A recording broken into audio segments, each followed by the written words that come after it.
Trump administration as some members face threats. Cabinet nominees and other appointees were targeted with violent threats, transition spokeswoman Caroline Leavitt says. Those threats ranged from bomb threats to swatting, prompting a quick response from law enforcement. Leavitt says the president-elect and the transition are focused on doing the work of uniting the nation, and dangerous acts of intimidation and violence will not deter them. In Washington, Jared Halpern, Fox News. Congresswoman Elise Stefanik, Trump's pick for UN ambassador, says her family was told of a bomb threat to their home as she, her husband, and young son were driving home to New York from Washington. Meantime, a new nominee just announced, General Keith Kellogg, to serve as assistant to the president and special envoy for Ukraine and Russia. Vice President Harris is consoling supporters in a video message. In a video posted on the Democrats' official X account, Vice President Kamala Harris tells supporters to not let anybody take your power from you. You have the same power that you did before November 5th. And you have the same purpose that you did. And you have the same ability to engage and inspire. The vice president has kept a low profile since her defeat to President-elect Trump on election night and recently vacationed in Hawaii as her political future is still unclear. Fox's Ryan Schmelz in Washington. Busy day at the airports with delays rising to about 1,500 flights nationwide, but no major problems reported. Holiday travel is definitely expected to break some records this Thanksgiving. It's been busy all morning long here at LAX. TSA is expected to screen more than 18 million people at airports across the nation over the holiday break. Fox's Christina Coleman. Most people, though, traveling by car. America is listening to Fox News. As a mom, comforting my family is what I do best. Vicks VapoStick provides soothing, non-medicated Vicks vapors in an easy-to-apply stick. And it dries fast, so there's no mess. I use it to comfort myself and my family. Thanks, Mom. Vicks VapoStick, soothing comfort for the whole family. And when you need more comfort for yourself, try Vicks Vapo Shower Max for steamy Vicks vapors. Use as directed. VapoStick for use ages 4 and up. Vapo Shower Max use for adults only. Hey, can you blow up some balloons for Jack's party? I can't. I'm so congested. You need Sinex Saline from Vicks. Sinex Saline Nasal Spray? Yeah, just Sinex. Breathe. Sinex Saline instantly clears everyday congestion associated with colds and year-round allergies with a gentle, ultra-fine mist that's no mess and easy to control. Daddy, we need more balloons. On it. Enjoy life's important moments without congestion. Try Sinex Saline from Vicks. Just Sinex. Breathe. Use as directed.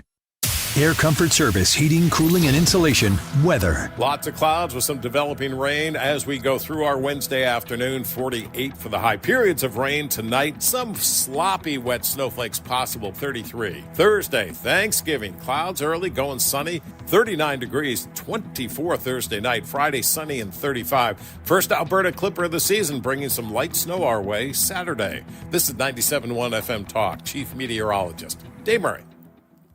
I know we're all busy. We're working, we're running errands, trying to take care of the kids. It's really easy to put things off. One thing you do not want to put off, though, your annual eye exam. The doctors at Ophthalmology Associates not only gave me the most thorough eye exam I've ever had, but they're also experts in the diagnosis and treatment of all diseases of the eye. Everything from dry eye to macular degeneration and cataracts. Think about this. Your eye health is the window into your overall body health. Doctors Greg Birdie, Ranja Malhotra, Robert Brusati, Andy Royer, and Samuel Berry, they can look at your eyes and even tell in some cases if you have early stage diabetes, heart disease, lung problems, even some forms of cancer. They're called the doctors' doctors because they've treated more than 250 doctors. The best part about this is that most insurance plans cover the cost of your annual eye exam. Set up your appointment today, 314-966-5000. Again, 314-966-5000, or go to youridoc.com. Tension. Are you or a loved one suffering complications after taking Ozempic or Wegovy? These medications may be linked to serious gastrointestinal illnesses. If you've been hospitalized and diagnosed with gastroparesis, chronic vomiting, deep vein thrombosis, or experienced intestinal blockage requiring surgery, you may be entitled to significant compensation. Call 888-900-LAW-1 today for a free consultation. That's 888-900-LAW1. Paid for by Tort Defenders. Tort Defenders is not a law firm and does not provide legal services.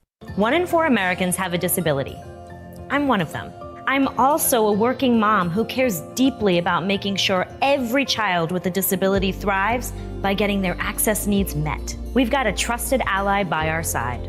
Easter Seals provides children and families the foundation for lifelong success through early learning programs, skills training, and prep for college and career. That's my Easter Seals. Make it yours. Join us at easterseals.com. You've listened to 97.1 FM Talk. You've heard of Doug Voss of Voss Financial and Safe Money Radio, as he has been a staple as the financial expert on the station for many years. You can hear him on Safe Money Radio several times a weekend right here on 97.1 FM Talk. And you can talk to Doug Voss directly. Here's his number. Call Doug at 844-676-SAFE. That is 844-676-7233. Doug Voss is a registered representative. Securities offered through D.H. Hill Securities, LLLP. Member FINRA and SIPC. Wrap up your holiday shopping with Jewelry Television. JTV has thousands of jewelry styles and gifts for women and men. Shop on TV or online. Plus, new JTV customers save up to $50 when you shop jtv.com/radio. That is exactly what I needed to hear. Thank God someone here knows what they're talking about. That's us. That's right. Gotta love this American ride. All right, you need to take the time and get the full picture. Come on, turn the radio on. It's Saturday and I won't be long. Don't get me wrong, I love the ladies. I mean, they rev my engine, but they don't belong in the newsroom. It is Anchor Man, not Anchor Lady. What do you want from me? I'm not America's sweetheart. Goodness sake, kid. Keep your voice down. Your father's listening to the radio. I'm not America's sweetheart. This is the Annie Frey Show. Welcome to the Annie Frey Show. This is Ryan Wiggins, Brad Range. Ethan will also be here. It's the Mannie Frey Show, as we call it. Trisha may be in a little bit later to destroy any branding that we had been creating about the Mannie Frey Show. But we do think it's going to be a pretty good show today. Wednesday, a lot of people traveling, so if you're here with us, thank you very much, especially if you're here with us online. Our YouTube live chat poll is a little bit of a lighter one today. It's about how do you Black Friday shop, if you do. But some news of the day first. We're going to get to some Trump picks that have happened maybe you didn't hear within the last really 15 minutes. But before we do, I tell you what, this is what I was going to lead with today, and the chat is ahead of me. If you guys are already on there talking about this, I know that I'm doing what everybody's talking about. Kamala Harris took to the socials last night and posted a don't give up message. Now, I got to tell you, I'll play this for you, of course, if you haven't heard it. Fox News is all over it. It's really the first time we've heard from her since the campaign. And if this is the first thing, other than her concession speech, so that was that aside, that was pretty much the same. I remember the day after the concession speech going, do we even pull audio from that? It's the same speech as she was given before. Always giving the same thing. Yeah. So, but I mean, it was fine. It was whatever. But this is really the first time we've heard from her. And Brad, I don't know what your reaction was, but the first time I saw it, my reaction was not the same as everybody else's. But can you give what you thought when you heard this? When I first saw it, so I was in a restaurant when the messages started coming across my Twitter feed, so I couldn't just pull it up and listen to it. But just in watching it, oof, it looked bad.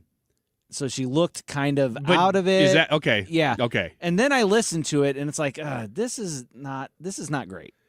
People in the chat are saying things like, "Yeah, it looked like it was the night after a frat party." You know, I totally get that. Here, I'll play it, and then we'll talk about it.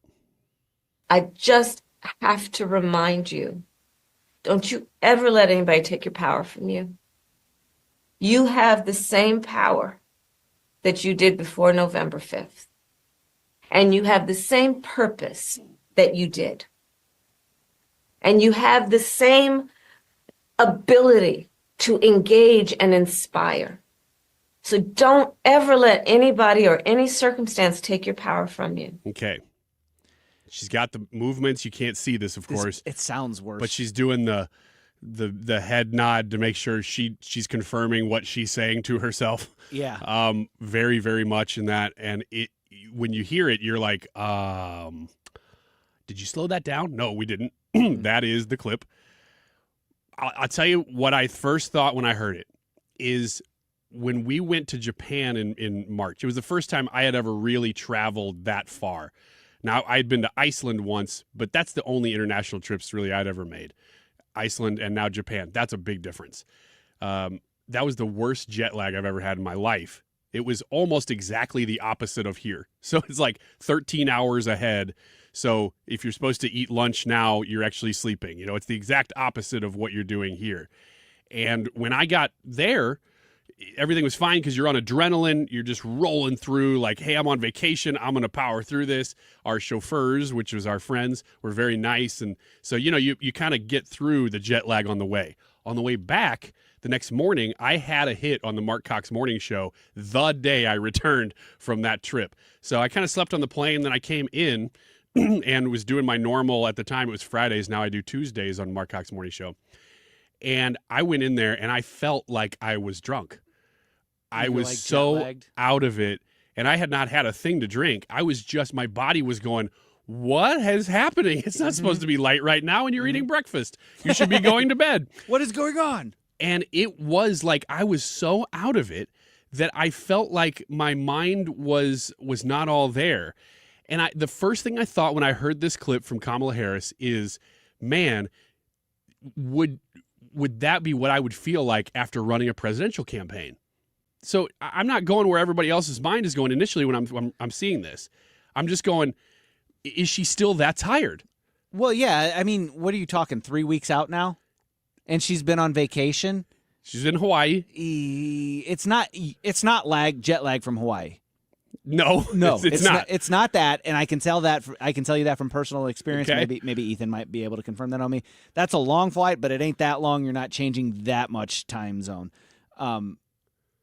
Man, no, you have to be able to recover from that after 3 weeks, especially if like 2 of those weeks are just vacationing. Well, that's kind of where my mind went next is, okay, maybe she's really tired because, God help me, I don't know that I could ever run for office beyond like city council because I couldn't handle the stress of running. I would pass out after 2 weeks of the schedule of a presidential candidate, and yet Donald Trump, on the day of the election, the night he's giving his speech, apparently went back to his own staffers that night after appearing, like we all saw, at 2 a.m. Yeah. And said, okay, let's get to work tomorrow morning. No time off. I would have been like, Mr. President, I understand and I will come to work. However, is it possible that maybe we could just get the morning? You know? Yeah, bro. No. The answer was no. They have been at it, and we'll get to some more of those picks here shortly. But again, that's the Trump team. If Kamala is that tired, totally understand. I'd probably, after losing a presidential race, go to Hawaii and get absolutely hammered for 2 weeks because that's terrible. If you lost the presidential race, you were that close and you didn't quite get it. But this does not seem like that. As many of the commenters are already pointing out, she does sound like she's had a couple. I'll play it one more time. I just have to remind you, don't you ever let anybody take your power from you. You have the same power that you did before November 5th. And you have the same purpose that you did. And you have the same ability to engage and inspire. So don't ever let anybody or any circumstance take your power from you. This isn't just to slam dunk on Kamala Harris again. It's just surprising because we have heard nothing from her for, like Brad said, 3 weeks now. And this is the first video. People online are saying, you know what your social media director should be is somebody who likes you, because they're supposed to go, no, don't put this one out. No, we're not doing this one. Do something much more official. Put out a good video where everything, it's actually pretty discouraging. If I were a Kamala Harris supporter and I heard that, I'd be like, man, thanks for the reminder that we lost.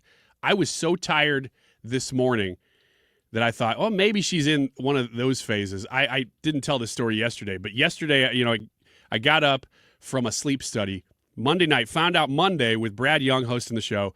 Like during the show, I got a call, hey, can you do a sleep study tonight? Each. And I'm like, yeah, I want to try to get this in before the end of the year. Deductibles fulfilled. Let's do it. So Monday night, I left here, went home, did a couple things, and then went straight to a sleep lab. Mm-hmm. And I'd never done this before. I was looking at maybe getting a CPAP, still don't know for sure. And I'm thinking, this is going to be weird, sleeping in a lab. It's more like a hospital room. That makes more sense than sleeping in a lab. This is just what was in my brain from probably watching like Animaniacs or something. And I'm looking at the bed, but there is wires everywhere. And they hook me up to every possible inch that you can find on your head. They're putting wires on you. It's all over your body because they're testing whether you're jerking and different stuff. Mm-hmm. And so I slept without a mouth guard for the first time in probably 15 years, and I slept about an inch deep.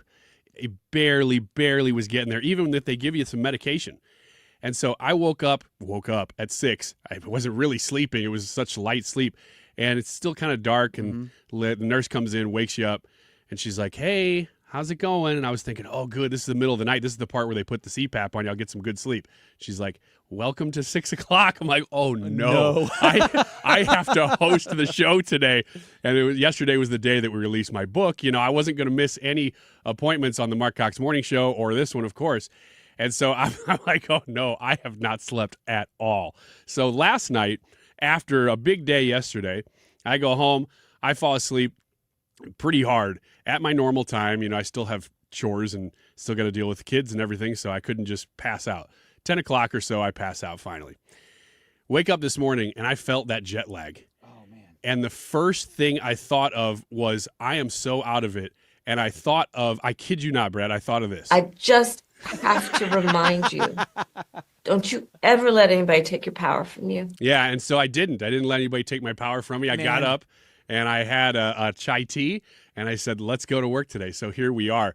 But that is making a lot of news just because of the viral sensation of it. You know, like listening to it, watching it is a little bit less different. It seems less worse when you watch it. And the reason it seems better? Yeah, a little bit better. And she doesn't look great. She looks tired. She looks exhausted. She does. And that's not to be mean. No. She just, to paint a word picture of it, she looks tired. Which rightfully so, especially if you had to run a campaign. And like her campaign was run like, oh, guess what? You've got a campaign now. And she had a really small period of time to do it. So that's more stressful. Yeah. But to listen to it, I feel like I've had aunts talk to me that way before at get-togethers where aunts and uncles aunts. Yeah. Okay. Yeah, where the wine has been flowing and stuff like that. And they're like, hey, Listen. I need to talk to you about your sister. I just want to let you know. Right. I know. I felt the same way. So there you have it. That's what everybody's talking about today.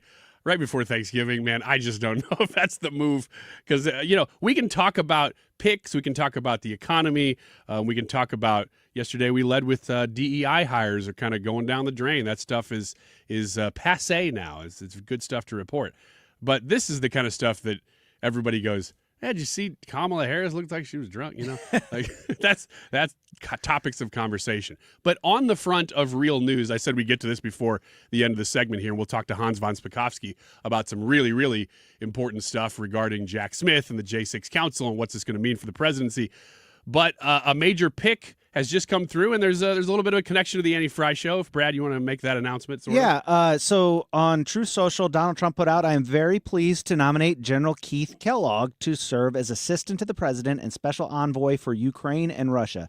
Keith has led a distinguished military and business career, including serving highly sensitive national security roles in my first administration. He was with me right from the beginning. Together, we will secure peace through strength and make America and the world safe again. Now, Keith Kellogg is a really intelligent guy. Yes. We know that because he's actually a pretty regular guest here on the show. One of our more regular guests. And so that's really neat. As far as I understand it from reading what that position will entail, it's going to be that his job will be to draw down the Ukraine war. Yes. He will be, I don't know if he's the liaison talking to Putin or what, and Zelensky, but he is in charge of making sure that war ends. Yeah, so Reuters reported maybe about 3 hours or so ago that Kellogg had already developed a plan to bring about a ceasefire and an end to that war, which I think is a good thing. I mean, that's what everybody wants, and we talked to lots of people about this. Jim Carafano yesterday saying a lot of what we're seeing right now, both the amp up and the amp down, are all happening as a result of this election. there's been more change in these wars since November 5th than we've seen sometimes in 2 years. Well, how long has the Biden administration been pushing and pushing and pushing and pushing for a ceasefire in Israel? And nothing happens. November, Donald Trump is elected. Yesterday, Joe Biden. 3 weeks later. Yep, Joe Biden announces a ceasefire. Yeah, so, we'll see. That's just Hezbollah, so that's not Hamas. Right. But there are reports now that Hamas is coming to the table. They're like, hey. And the dominoes are starting to fall, so we'll see. But that's a big pick. Lieutenant General Keith Kellogg, who you hear here on the Annie Frey Show pretty frequently. It's not a stretch to say that we've had a good portion of the cabinet on the show. I mean, even if it's just once. Tulsi Gabbard's been on. Yep. Caroline Leavitt, has she been on the show? Yeah. Oh, yeah. I thought so. Yeah, the press secretary. She's the new press secretary. I'm trying to think. Lee Zeldin, we ever have him? I don't think we've had Lee Zeldin. No. Keith Kellogg, obviously Will Scharf pretty regularly. But all these people now, I mean, this is either going to make your job harder, Brad, or it's going to make it a lot easier because right now, I don't want to say there's like a no talk, but they're so busy. Yes. That you can't just call and say, hey, you want to do your hit with us on Thursday? No, I'm actually trying to end a world war. Yeah. So your job may become a little bit more difficult for the time being, but then hopefully once things get rolling, once the administration is in place, we may have terrific access to some of these people. Yeah, to you as the listener, I give you my word. I'm going to do everything in my power to get our show into that White House to talk to people that are, that have been on our show before, new voices, new faces. I'm going to do everything that I can to get us access to those people, again, once they're in the White House. And hopefully we can give you guys a front row seat to what is going to be probably one of the most transformative presidencies in our American lifetimes. history. For sure. Yeah. And it's really neat because when you hear somebody giving their opinion about things, that's great. If they appear on Fox News, obviously they're an opinion shaper, maker, whatever. But when they can say, well, I was in a meeting talking with the president the other day, that carries a different kind of weight. And so we're looking forward to what this next year is going to hold here the day before Thanksgiving. Thanks for being here. Big show today. Like I said, Hans von Spakovsky's coming up next. We've had some big news this week with the Jack Smith stuff. That's been dismissed. And then the Alvin Bragg out of New York stuff. What is going on there? I think we kind of have an idea, but we'll find out for sure what all that means in the next segment with Hans. Stick around. This is the Annie Frey Show on 97.1 FM Talk. You're listening to the Annie Frey Show. Find the podcast, on-demand audio, and more at 971talk.com/Annie.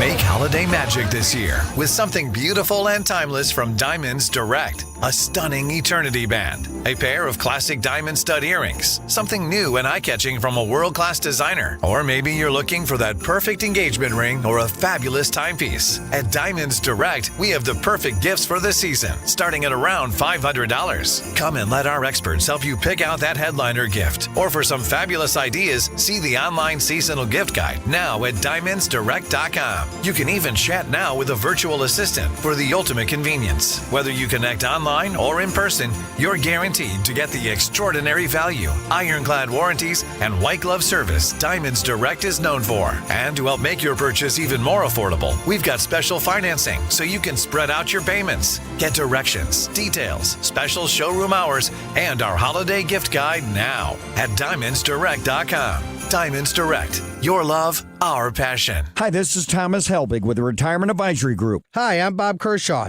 As a family business, we are committed to protecting your retirement, whether you're nearing retirement or already retired. What if it were possible to protect you from market downturns without having to make an emotional decision to buy or sell? What if you could take advantage of a strategy that would automatically take you out of harm's way during the bad years and position you for the growth opportunity during the good years? The secret is in linking safely to the market without putting your principal at risk. By linking to the market instead of owning the market, you can participate safely on autopilot and lock in your gains without creating a taxable event. Go online at retirementkey.com for a no-obligation retirement review. We'll teach you the strategy that has helped our clients retire with confidence for the past 38 years. And just for coming in, you'll get a copy of our latest edition book, Your Key to a Worry-Free Retirement. So go online at retirementkey.com. That's retirementkey.com. You're listening to the Annie Frey Show live from the Air Comfort Service Heating, Cooling, and Insulation Studio. Air Comfort Service is proud to support Greater St. Louis Honor Flight. Sign your veteran up for the Honor Flight today at gslhonorflight.org. And for heating services, visit aircomfortservice.com. We know you've got an interesting take on things. You can tell us by clicking the microphone button next to Listen Live when you're on the Odyssey app. Record a short message for us to hear when you tune into 97.1 on the Odyssey app.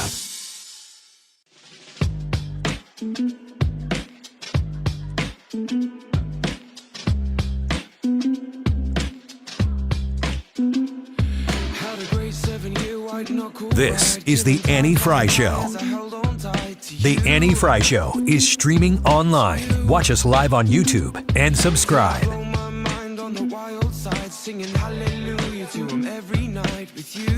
Hey there, I'm Hallie, and we're starting with that breaking news here in Washington. In just the last couple of minutes, we're learning a judge is signing off on the special counsel's request to dismiss his federal investigation into President-elect Donald Trump. Yet another historic moment after 4 years full of them. Wiggins! Oh! Wiggins! All right, Hans, this is Ryan Wiggins, and apparently Brad is going to introduce me today instead of introducing you. I apologize. I do that every now and then. It's right next to the button. I'm sorry. Hello, Hans von Spakovsky. How are you? I'm doing just fine, thanks. So we'll start with that news about the January 6th Council and Jack Smith. That's breaking this week. It looks like that's all going away. Am I reading that right? Well, you are, except that Jack Smith, he just couldn't help himself. He dismissed, there's two ways to dismiss a case. You dismiss it with prejudice, which means it can never be filed again, or, and this is what Jack Smith did, you dismiss it without prejudice, which means that the government could, if it wants to, at some future time, refile the charges. And that's what Jack Smith did. Like I said, he really is just, he just won't accept the fact that he didn't have a case. The presidential immunity decision by the Supreme Court knocked the stuffing out of his case. Plus, remember, he's already had a federal judge down in Florida said, you weren't even legally appointed to be a special prosecutor. You know, Hans, when I hear you say, hey, this is, yes, it's dead, but it could be resurrected. It makes me wonder, and this is, of course, as a layman, isn't there a statute of limitations on this kind of thing? I mean, that'll be, 9 years after the fact? Doesn't it run out at some point? Well, yeah, and that's hopefully what will happen. I actually would hope that as soon as the Justice Department is under new control, they'll go back to this court and, frankly, refile and say, no, we're dismissing this with prejudice. But keep in mind, normally the statute of limitations is 5 years for most federal claims. But remember, the case down in Florida was filed under, of all things, the Espionage Act. The Espionage Act is one of the only federal statutes that has a 10-year statute of limitations. So a hostile subsequent president, if Democrats get elected after that Donald Trump is done with his next 4 years, they could refile that case too. Unbelievable. And I wouldn't be surprised based on what we've seen in the last few years if they don't try to do something like that. Hans von Spakovsky is the senior legal fellow at Heritage Foundation. Since we're talking about January 6th, is it possible that the new administration, and this may be moot since the Republicans have already been in charge of the House for a while now, but can they kind of look back at the way that this January 6th commission went and say, hey, there's some serious flaws here? Like, is there any recompense to the way that this was done now with Trump in? Well, when Pam Bondi gets into the Justice Department, they should pull and take a look at all the internal files at the Justice Department, because remember, the Justice Department was apparently cooperating with the January 6th committee. But keep in mind that we also know, this became news, months ago, that the January 6th committee had actually destroyed many of its internal records when members of the House tried to get a hold of them. So really the only materials we might be able to get are those that the Justice Department knows about. Well, I'm glad you brought that up, Hans, because I've been thinking the same thing about all of this deep state stuff. You know, we keep hearing about these appointments to different agencies and the head of this and the head of that. But if you actually had crimes and people skirting the law at any of these agencies, don't they have a nice 3-month grace period here to kind of destroy any evidence that the new Trump team would be able to find on those people? Yes. Yeah. And that is a real problem, and that may be happening right now. I'll tell you the other thing that I know is happening right now, because this is what was done by the Clinton administration when they knew Al Gore was not going to take over. Remember, there's all kinds of open positions inside the federal government, open career slots where they need to hire new people. When I got to the Justice Department during the early Bush administration, we discovered that once the Clinton administration knew, because of the Supreme Court decision, that Al Gore was not going to be the president, they started filling all of the career slots with basically political appointees. They went to their liberal advocacy group friends all over Washington, and they put those positions, fill those positions as quickly as possible before January 20th. And the whole point of that was to get political people into career slots to help frustrate and stop the Bush administration when it came in. And I can guarantee you that's going on right now all over the government. What did George W. Bush do about that? Was he able to come in and then clean house, or is it just too hard to do? And is Trump handling that differently? They did nothing about it, and that was one of the biggest mistakes of the Bush administration. All of those newly hired individuals were still within what's called a probationary period as a federal employees. Every single one of them should have been fired, but the Bush administration, unfortunately, didn't want to make waves, and so they didn't do that. That's something the Trump administration needs to very seriously consider doing. Wow. Hans von Spakovsky on the phone with us. Let's talk about the Alvin Bragg, Judge Juan Merchan case.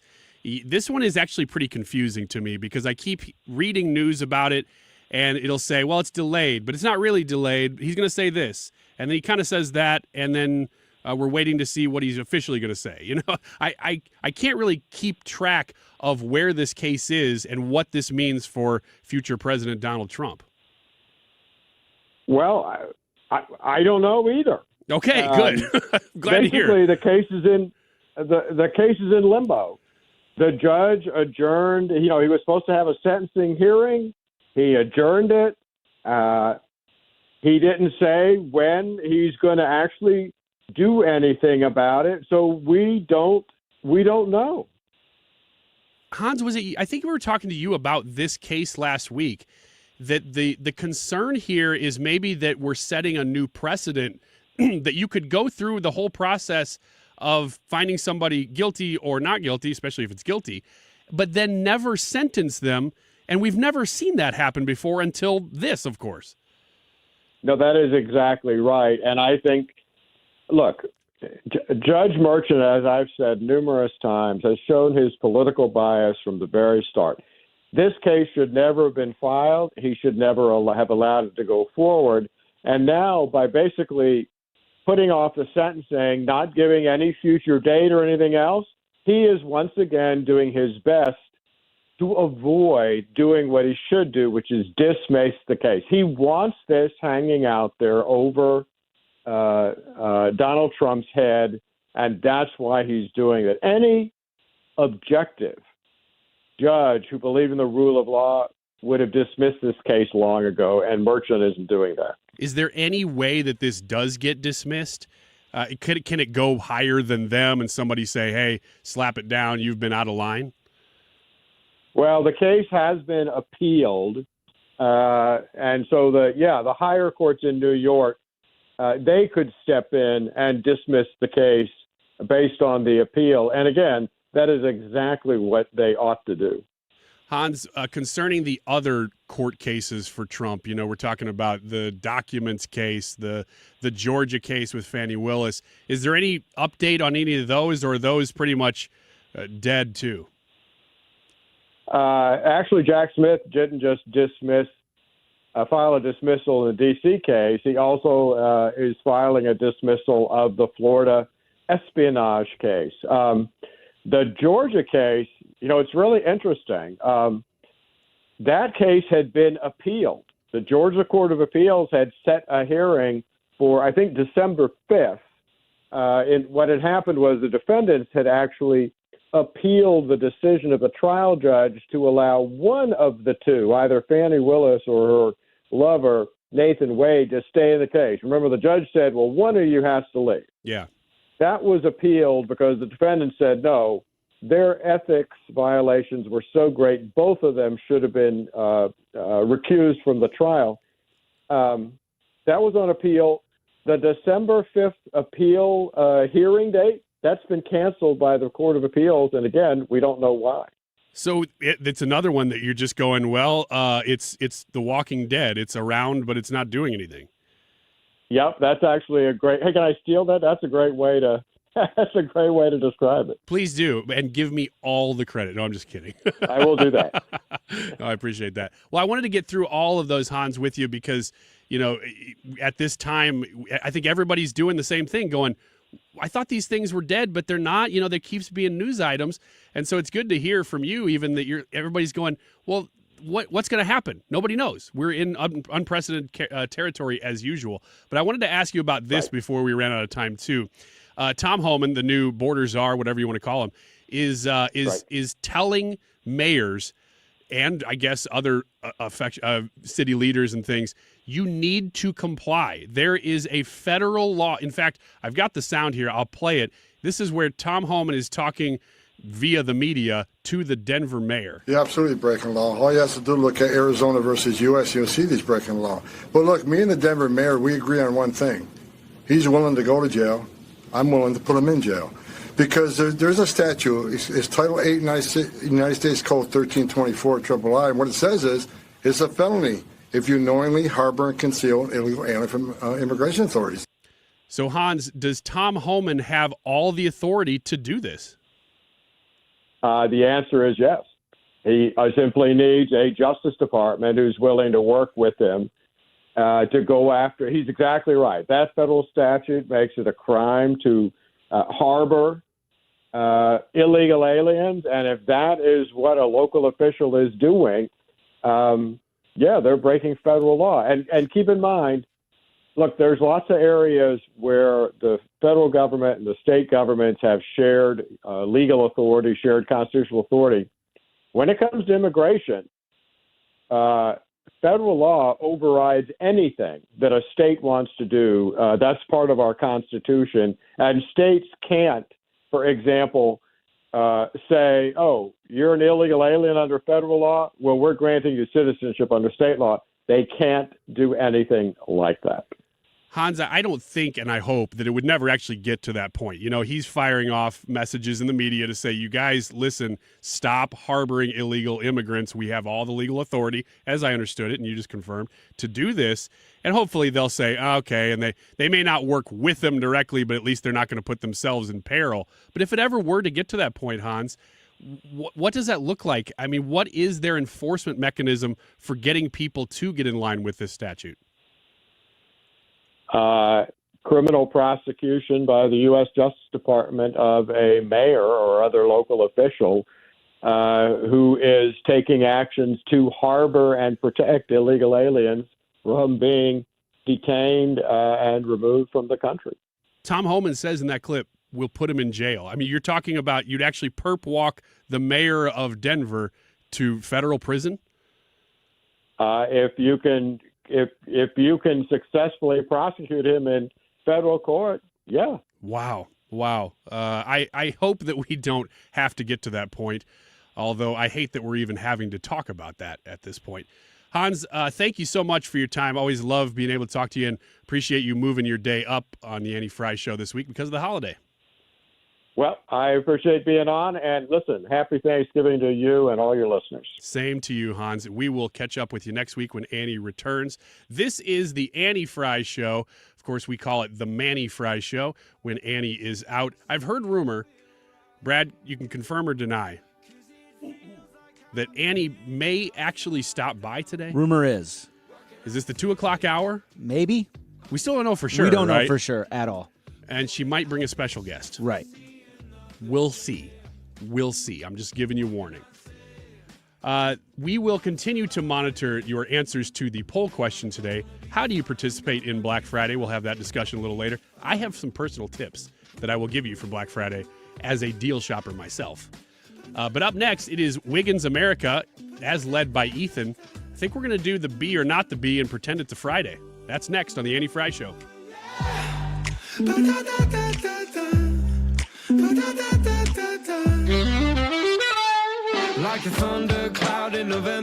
This is the Annie Frey Show.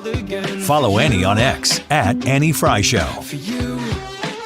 Shopping for a car this holiday season, make sure you give Cassens & Sons, Chrysler, Dodge, Jeep, Ram, and Wagoneer the chance to earn your business this holiday season. They have wonderful deals on great vehicles all year round, but this time of year is absolutely no different. If you are in the market for a very specific car, or if you've just found yourself needing to shop for a vehicle and you need some guidance, but you need to go to people you can trust, I implore you to give Cassens the opportunity to work hard to earn your business. 618-800-2712. 618-800-2712. When others can't, Cassens can, and they will. I have purchased 2 vehicles here recently. Our current drivers, my husband's and mine, both from Cassens. And the service that you get from the process of going through and buying a vehicle, the maintenance afterwards, the warranties that are offered, and everything. The whole picture, Cassens knows exactly what they're doing. It's why I'm a repeat buyer, and I encourage you to go check them out as well. In Glen Carbon, Illinois, CassensCan.com. Why do the national tax resolution firms need the tiny fine print at the bottom of all their TV ads? Hi, this is Lance Drury with the Lance Drury Law Firm. You don't hear fast-talking disclaimers in our ads because the claims we make are 100% transparent. The Lance Drury Law Firm primarily focuses on one thing, IRS problems, and we're regulated by the Bar Association, and we have a AAA rating with the Better Business Bureau. IRS issues are serious legal issues. The Lance Drury Law Firm has helped thousands of clients navigate the best resolution plans, and we tell you up front exactly how much it'll cost. Tax resolution law is all we do. So before you send money to some out-of-town, high-pressure salesperson, give us a call at the Lance Drury Law Firm, located right here in St. Louis. Call today to schedule your free consultation with me, 314-260-6120, or visit LanceDruryLaw.com. The choice of a lawyer is an important decision and should not be based solely upon advertisements. We all hear the radio ads about the IRS. They tell you to be afraid, to be scared, and they try to frighten you into calling.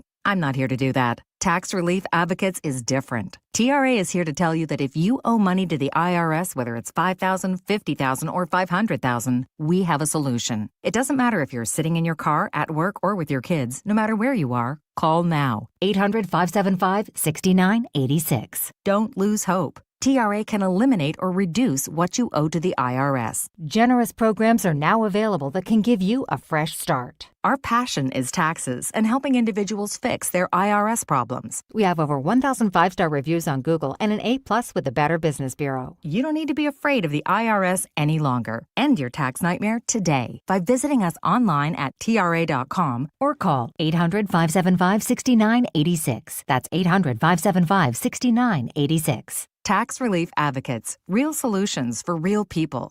Not many window companies do egress windows. Those are the ones used in basements or floors with no emergency exit. GHRcontracting.com. We offer same-day install and financing 0% for 18 months, and there's no hassle with price negotiation. Get an upfront quote on the phone. GHRcontracting.com. It's time to start thinking about your holiday parties right now. Mark Cox here for my friend Grill Master Tony. His schedule's starting to fill up. Make your parties easier and tastier with Grill Master Tony. You can choose from his brisket, pulled pork or chicken. Choose from sides like roasted potatoes, bourbon barbecue baked beans, French bread from Pete's Italian Baking on the Hill. But get your orders in early. Get your orders in now. Just go online to grillmastertony.com. Today's YouTube live chat poll. We're going to go a little lighter on this one. How do you participate in Black Friday? Are you a doorbuster? Are you in person but later in the day? Do you shop online only? Or maybe you don't participate? We want to know what your answer is, so jump on Annie's YouTube page, leave a comment, and vote, and tell us why you voted the way you voted. Today's the time is 12:45. This time check is sponsored by Jerry Kelly Heating and Air Conditioning. It's time for a $98 furnace tune-up. 97.1 is proud to be the first station to ever broadcast Guns N' Hoses this year, helping support the families of first responders who have lost their lives in the line of duty. And if you're not going to be there, listen live to our broadcast tonight. Sponsored by TR Hughes Homes and Golden Oak Lending.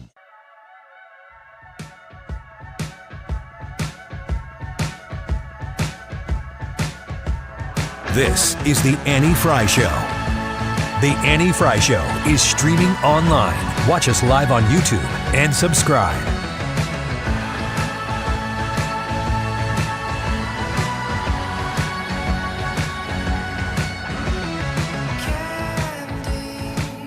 Well, this is a Wednesday, but it feels a lot like a Friday, and so we are handling it as such. Ethan Hannaford is here to play Ryan Wiggins on the radio for Wiggins America. Wiggins! Oh! Wiggins! The bee or not the bee? Ethan, I want to encourage you through the words of our vice president. I just have to remind you, don't you ever let anybody take your power from you. Don't let anybody take your power from you, Ethan. That was really powerful. It was. That's going to be a drop now. Thank you for sharing that. America is going, yeah, I'm still, like You're the right. left in particular You know is what? going, I am powerful. I made the wrong decision. She should be the president because she's powerful. Yeah, everybody in 7 swing states heard that and went, I did the wrong thing by voting for Trump.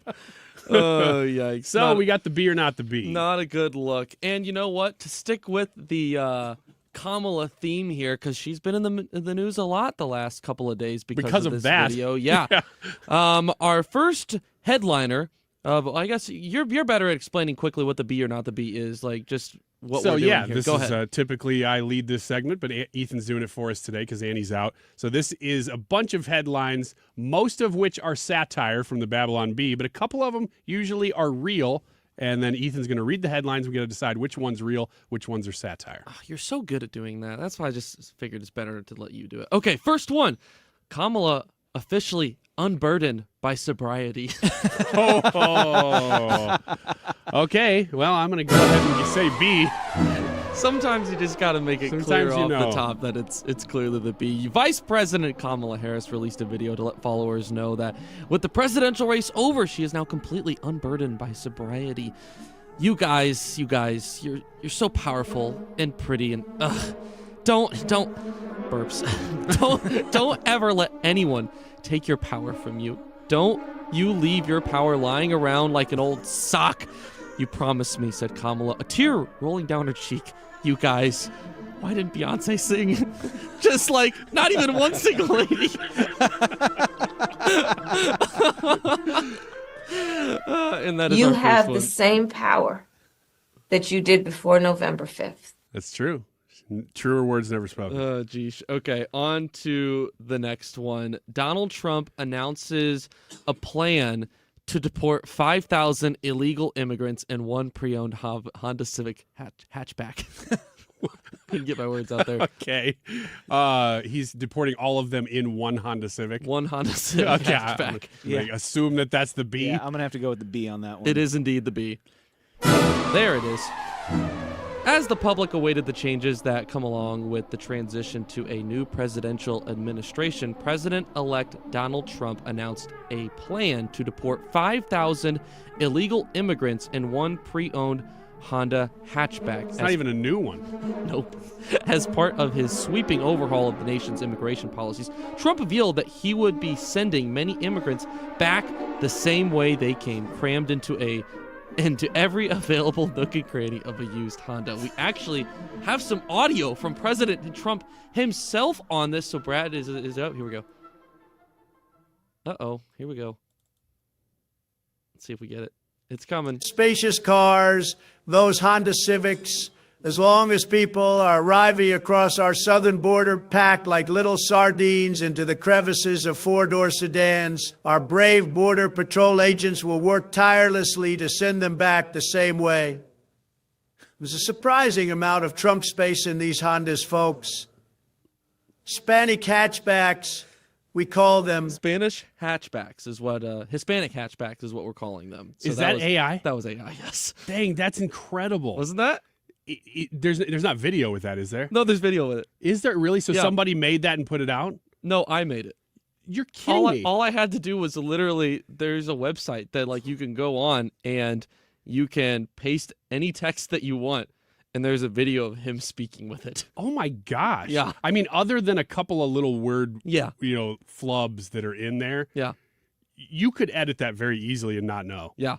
I mean, when you first started playing it, I kind of figured it was AI because there's a folder in my clips today called Trump AI. So I'm like, okay, well, probably that's what that is, but I wouldn't know otherwise. You could come up with a lot of stuff. I mean, this is the world we live in now. Yeah. You can come up with a lot of stuff, and I bet you will, that'll be crazy, racist, nut job stuff, and you will be able to attribute that to the president and say, well, I got sound.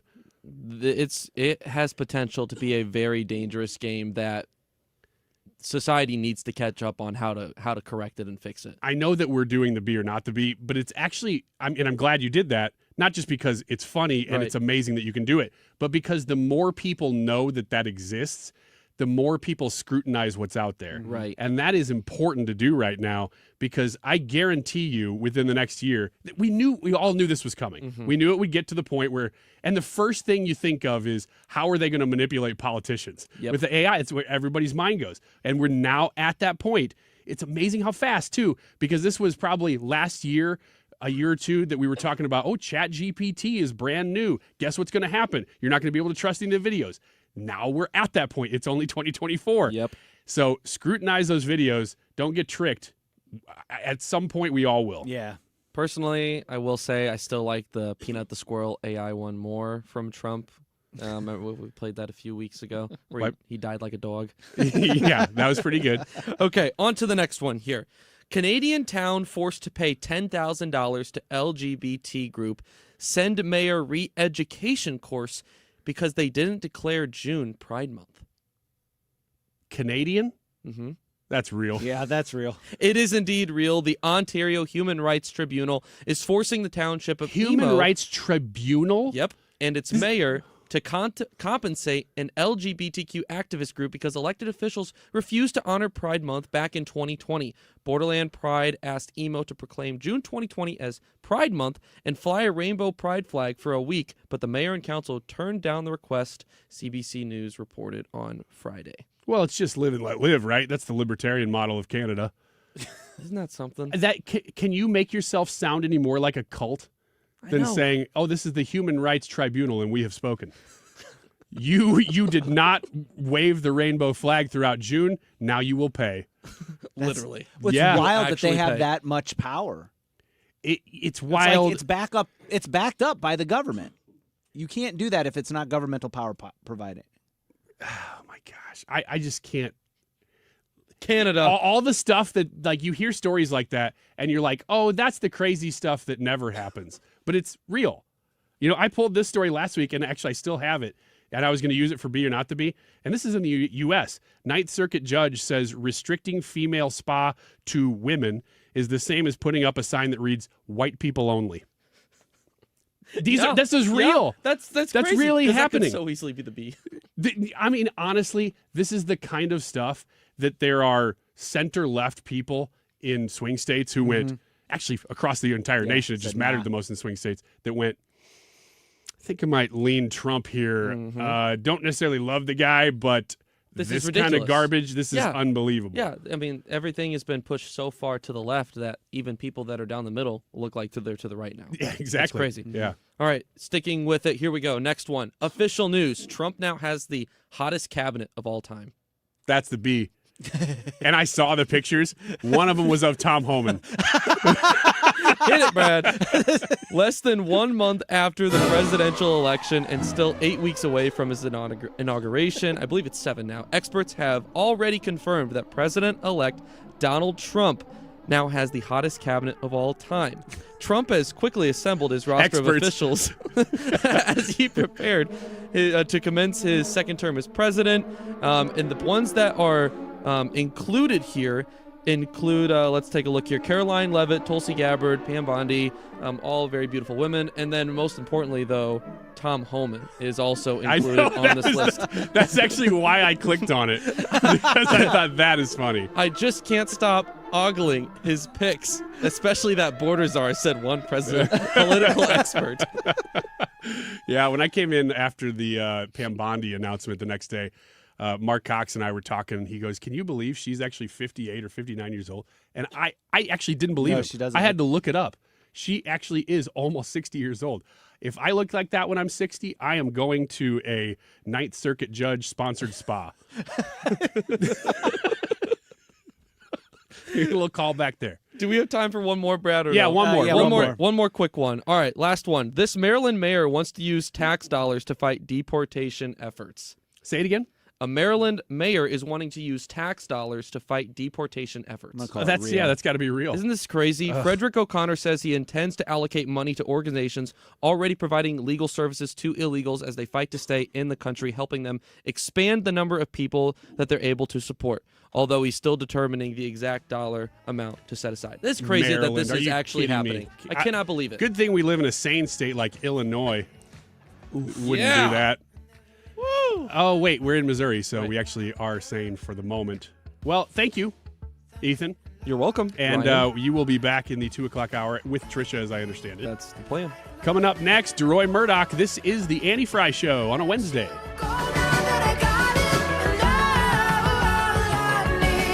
Brand new flooring is one of the most amazing ways to reinvent your home. Maybe it's your place of business, residential, or commercial. Michael's Flooring Outlet has you covered, you might say. In St. Charles, you can find them in St. Charles County at 116 Main Street. In Old Town St. Peters at Mid Rivers and Highway 70. In West County, you can find them on Olive Boulevard, just 1 mile off 270 West on Olive.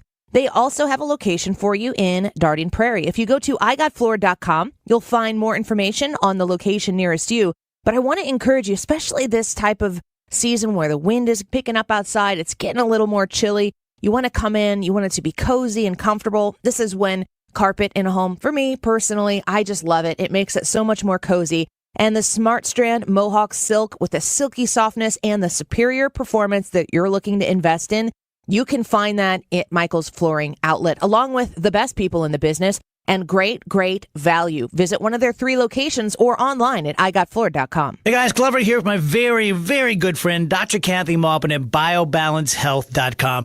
If you have reached that certain age and you're just not feeling very well and nothing's working the way it used to work, go see Dr. Kathy. She is not only a medical doctor, she is a patient of this bioidentical hormone replacement therapy. It absolutely works. It's a long-term solution. She is an artist when it comes to helping you with your hormones. Biobalancehealth.com for Dr. Kathy Maupin. I've been hearing so long about government mandates all these years. It's coming true unless something changes this year yet. Then maybe it could be stopped.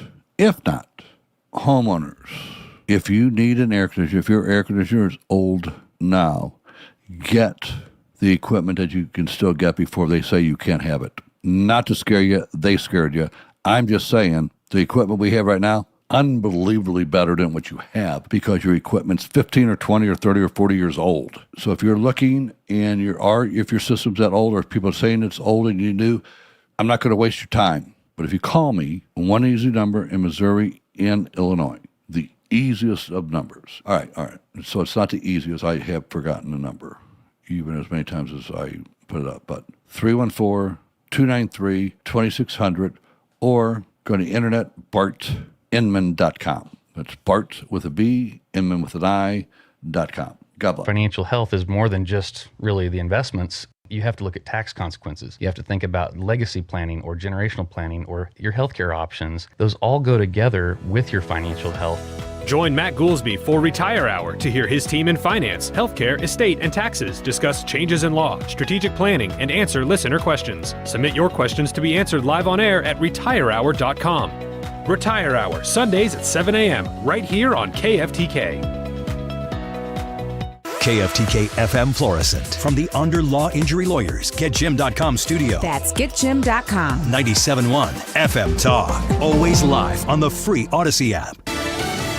Team Trump is targeted. Lisa Brady, Fox News. The FBI investigating threats against Trump administration nominees. Fox's Peter Doocy reading a statement from the Trump transition team. Last night and this morning, several of President Trump's cabinet nominees and administration appointees were targeted in violent, un-American threats to their lives and those who live with them. These attacks ranged from bomb threats to swatting. In response, law enforcement and other authorities acted quickly to ensure the safety of those who were targeted. The statement goes on to say the president-elect and the transition are focused on doing the work of uniting the nation and won't be deterred. The president-elect picking retired Lieutenant General Keith Kellogg to be his special envoy for Ukraine and Russia. Kellogg had roles in the first Trump administration, including national security advisor to then Vice President Pence.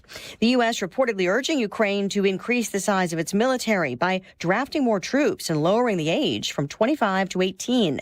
A senior Biden administration official telling this to the Associated Press. The official said the pure math of Ukraine's situation shows it's badly outmanned in its fight against Russia and could use about 160,000 more troops. More than 1 million Ukrainians are now in uniform, including National Guard and other units. Fox's Jill Nato. Russia has turned to foreign fighters for help, including thousands of North Korean soldiers, also reportedly Houthi rebels from Yemen. Meantime, 7 European nations say they're working to boost supplies for Ukraine's military. Across America, the holiday rush is on. We've been speaking to a lot of people who are all going through different things as they go through the airport, including one woman who told me that she's carrying her mom's ashes. So it's a good idea to be kind to everybody around you. Fox Business' Kelly Saberi at Chicago's O'Hare Airport. Sunday expected to be the busiest day for air travel as folks head home. America is listening to Fox News. As a mom, comforting my family is what I do best. Vicks Vapor Stick provides soothing, non-medicated Vicks vapors in an easy-to-apply stick. And it dries fast, so there's no mess. I use it to comfort myself and my family. Thanks, Mom. Vicks Vapo Stick, soothing comfort for the whole family. And when you need more comfort for yourself, try Vicks Vapo Shower Max for steamy Vicks vapors. Use as directed. Vapo Stick for use ages 4 and up. Vapo Shower Max use for adults only. Hey, can you blow up some balloons for Jack's party? I can't. I'm so congested. You need Sinex Saline from Vicks. Sinex Saline Nasal Spray? Yeah, just Sinex. Breathe. Sinex Saline instantly clears everyday congestion associated with colds and year-round allergies with a gentle, ultra-fine mist that's no mess and easy to control. Daddy, we need more balloons. On it. Enjoy life's important moments without congestion. Try Sinex Saline from Vicks. Just Sinex. Breathe. Use as directed. Air Comfort Service, heating, cooling, and insulation. Weather. Lots of clouds with some developing rain as we go through our Wednesday afternoon. 48 for the high. Periods of rain tonight. Some sloppy wet snowflakes possible. 33. Thursday, Thanksgiving. Clouds early, going sunny. 39 degrees. 24 Thursday night. Friday, sunny and 35. First Alberta Clipper of the season, bringing some light snow our way Saturday. This is 97.1 FM Talk. Chief Meteorologist Dave Murray. Todd Sivia and the staff at Sivia Law online at sivialaw.com, SIVIA law.com, want to help you muddle through that confusing process of creating a will, a trust, or a powers of attorney. Now, it's certainly not confusing to them. They are the experts. That's why I had Todd Sivia and his staff help me complete what I needed to get all of this stuff done with my husband, and I'm so grateful that I did. From the time you sit down with your first strategy session, which you can book right now by calling 833-995-WILL, 833 833-995-WILL. In 2 weeks, you can have completed documents, and that's that burden lifted off of your shoulders. Reach out to them to talk to them today about how they can help you avoid probate, how they can help you save your time, your money, and your privacy that happens when you don't have your affairs in order. And also, veterans, if you've heard of an aid and attendance pension, but you are not collecting it, or if you're a spouse of a veteran, 833-995-WILL. 833-995-WILL. Todd Sivia will help you. SiviaLaw.com. Are you worried about the state of the economy? Concerned about market crashes and rising inflation wiping out your savings? At Noble Gold Investments, we understand your fears and have a solution. Call us today at 1-888-403-1050. Imagine safeguarding you and your family with a tangible asset that has stood the test of time. Gold. With Noble Gold Investments, you can diversify your portfolio and protect your wealth from economic turmoil. Our team will guide you through the process, ensuring you make informed decisions that best suit your needs. Call Noble Gold Investments today at 1-888-403-1050. That's 1-888-403-1050. The future is uncertain. Take control now. Call 1-888-403-1050. Past performance may not be indicative of future results. Investing in precious metals, including gold, involves risks. Consult with your tax attorney or financial professional before making an investment decision. Lifestyles Unlimited member Lisa appreciates having mentors who have her back. Having the faith to move forward, and y'all have everything provided. I could call a mentor and say, hey, I don't know what to do. Someone is always there to guide you. I have backup. Lifestyles Unlimited. Over 33 years teaching the real estate retirement roadmap. Text the word radio to 88007. That's radio to 88007. Join now for $297, a 60% savings. Lifestyles Unlimited. Text radio to 88007. If you need someone you can trust for your eye care, go see the doctors at Ophthalmology Associates. Kim St. Anshir, Doctors Birdie, Malhotra, Brusati, Royer, and Barry are experts in the diagnosis and treatment of diseases of the eye. 314-966-5000 or youridoc.com. You've got thoughts. Did you know you also have a microphone? Listen to 97.1 on the Odyssey app and click the microphone to leave a voice message. Whatever's on your mind, let us know by clicking the microphone in the Odyssey app. That is exactly what I needed to hear. Thank God someone here knows what they're talking about. That's us. That's right. Gotta love this American ride. All right, you need to take the time and get the full picture. Come on, turn the radio on. It's Saturday and I won't be long. Don't get me wrong. I love the ladies. I mean, they rev my engine, but they don't belong in the newsroom. It is Anchor Man, not Anchor Lady. What do you want from me? I'm not America's sweetheart. Goodness sake, kid. Keep your voice down. Your father's listening to the radio. I'm not America's sweetheart. This is the Annie Frey Show. This is Ryan Wiggins with Brad Range filling in for Annie as she is off for the week, although we may still see her in the 2 o'clock hour as I teased before. This is the Annie Frey Show / Mannie Frey Show while she's gone. So do you remember when this was on the show, when we were talking to Will Scharf about 2 weeks ago? This was after the election, I believe, and he called in to the show. Actually, not this show. He called into the station at about 8:30 or 9 o'clock on election night. Yes. And this has become the stuff of legends around here, apparently, at this point. Because you'll be walking around and for a week or so, people are like, man, I can't believe Will Scharf called it so early.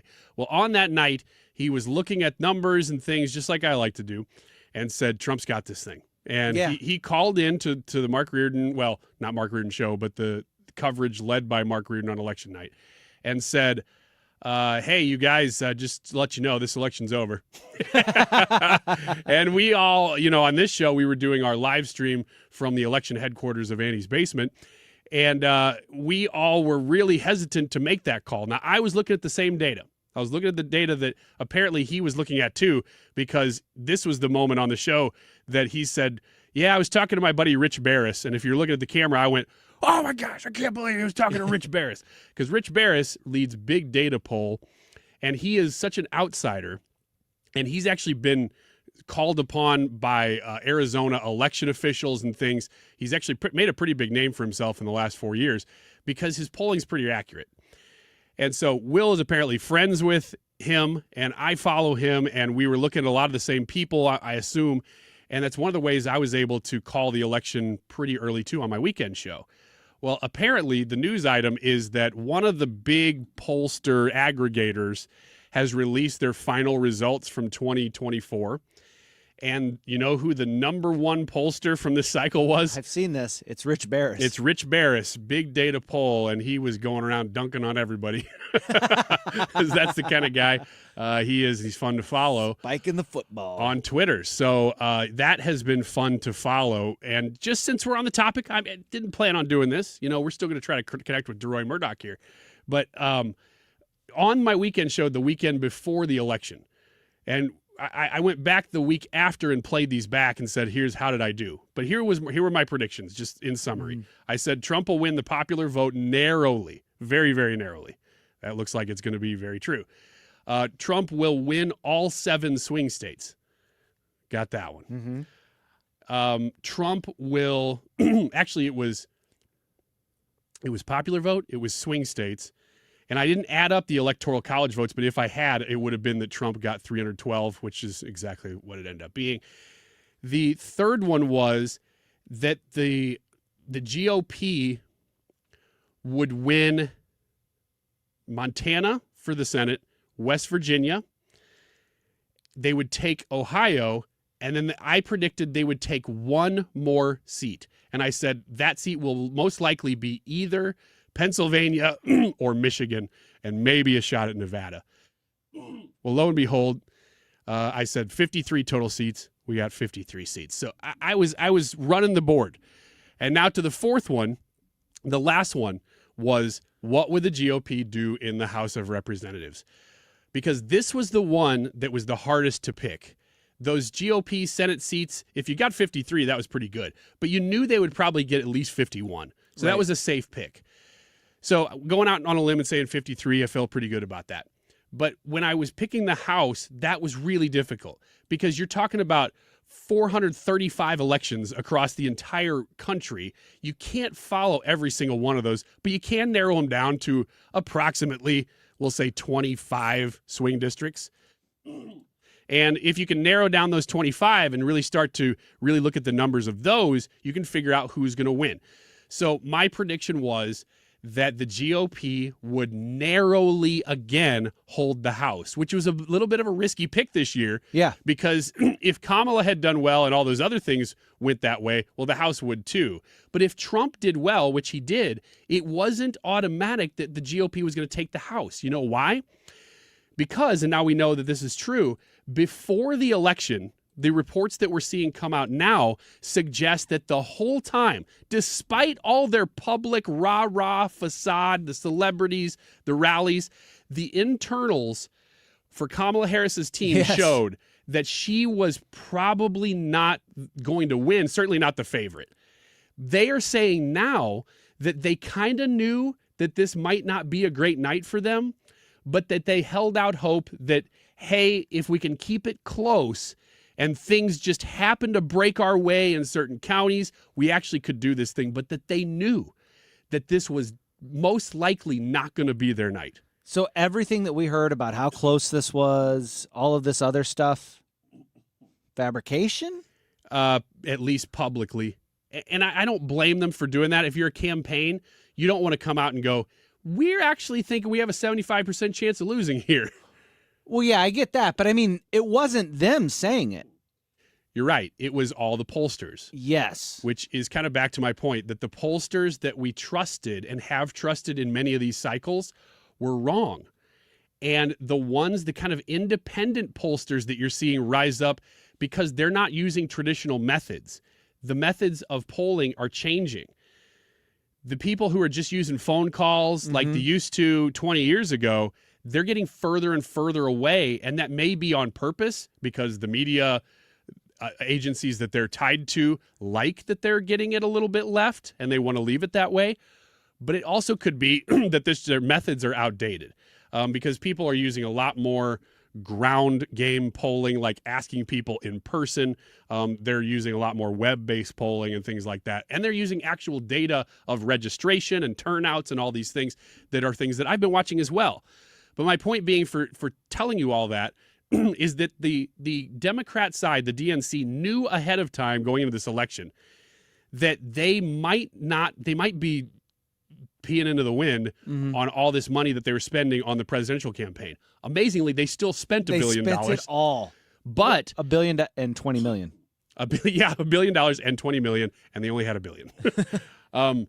But knowing all that, they spent all this money. Well, there was word that they were shifting a lot of their money ahead of the election into more of those competitive House races because they knew, the presidency's looking like it's becoming a little bit more of a long shot. The Senate already was a long shot with those 2 seats of West Virginia and Montana. So let's try to at least maintain the House. Let's win the House back. Totally good strategy. That's what I would have done if I were in that position. Well, it's kind of like all you can do. And if you can retain one House of Congress with Trump president and with Republican Senate, you just did something major. Yeah, it puts the brakes on everything. Exactly. So when I predicted, I still think the House is going to be won narrowly by the GOP. That was going out on a limb a little bit, even with a red wave, because you didn't know, because the Democrats were focused a lot more on those House seats probably than Republicans were. So lo and behold, what has happened? Well, we're in a position now where the House has been maintained by the GOP, but very narrowly. We're talking about 2 to 3 seats. And this is actually one of the things we were going to talk about with Deroy, and I was really looking forward to this because I gave this report yesterday at the beginning of the show that there are 2 House districts. There's really 3 that they're saying haven't been called, but Real Clear Politics has said the one in Iowa has already been called for Republicans. That gives them 220. That gives them a 3-seat majority. Right. But there are 2 in California that were split so close that they couldn't quite call them. And the votes that were outstanding, if they went 50-50, then one Republican was going to win one of them and the Democrat was going to win the other. Right. But my point in that segment was, how are we now, and today, 3 weeks plus from the election. Right. Yesterday was exactly 3 weeks. And we still don't know the results of at least 2 House races, maybe 3, but most likely 2. And you know where those 2 are? California, where the election laws are a little bit different than they are in states like Missouri, like Michigan, of all places, like Florida. Many, many states that we can look to right now and say they have 100% of their votes counted.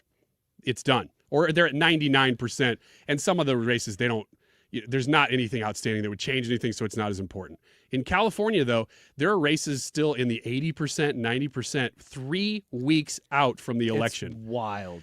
So I get it if it's a close race that you want to be meticulous, but you also have the balance of the House hanging in the balance, or not quite because GOP already has it, but you have 4 total possible House members who have no idea whether they're in Congress or not. 3 weeks later, you could solve so many election integrity issues by making sure that doesn't happen in your state. People on the left who've been yelling about, you're undermining democracy. Well, how about you give people confidence in democracy by not letting this BS happen? And here's the crazy thing. Since I gave that report yesterday, one of those seats was supposed to go Democrat barely. The other one was supposed to go Republican barely. Before I even tell you what happened, guess what happened?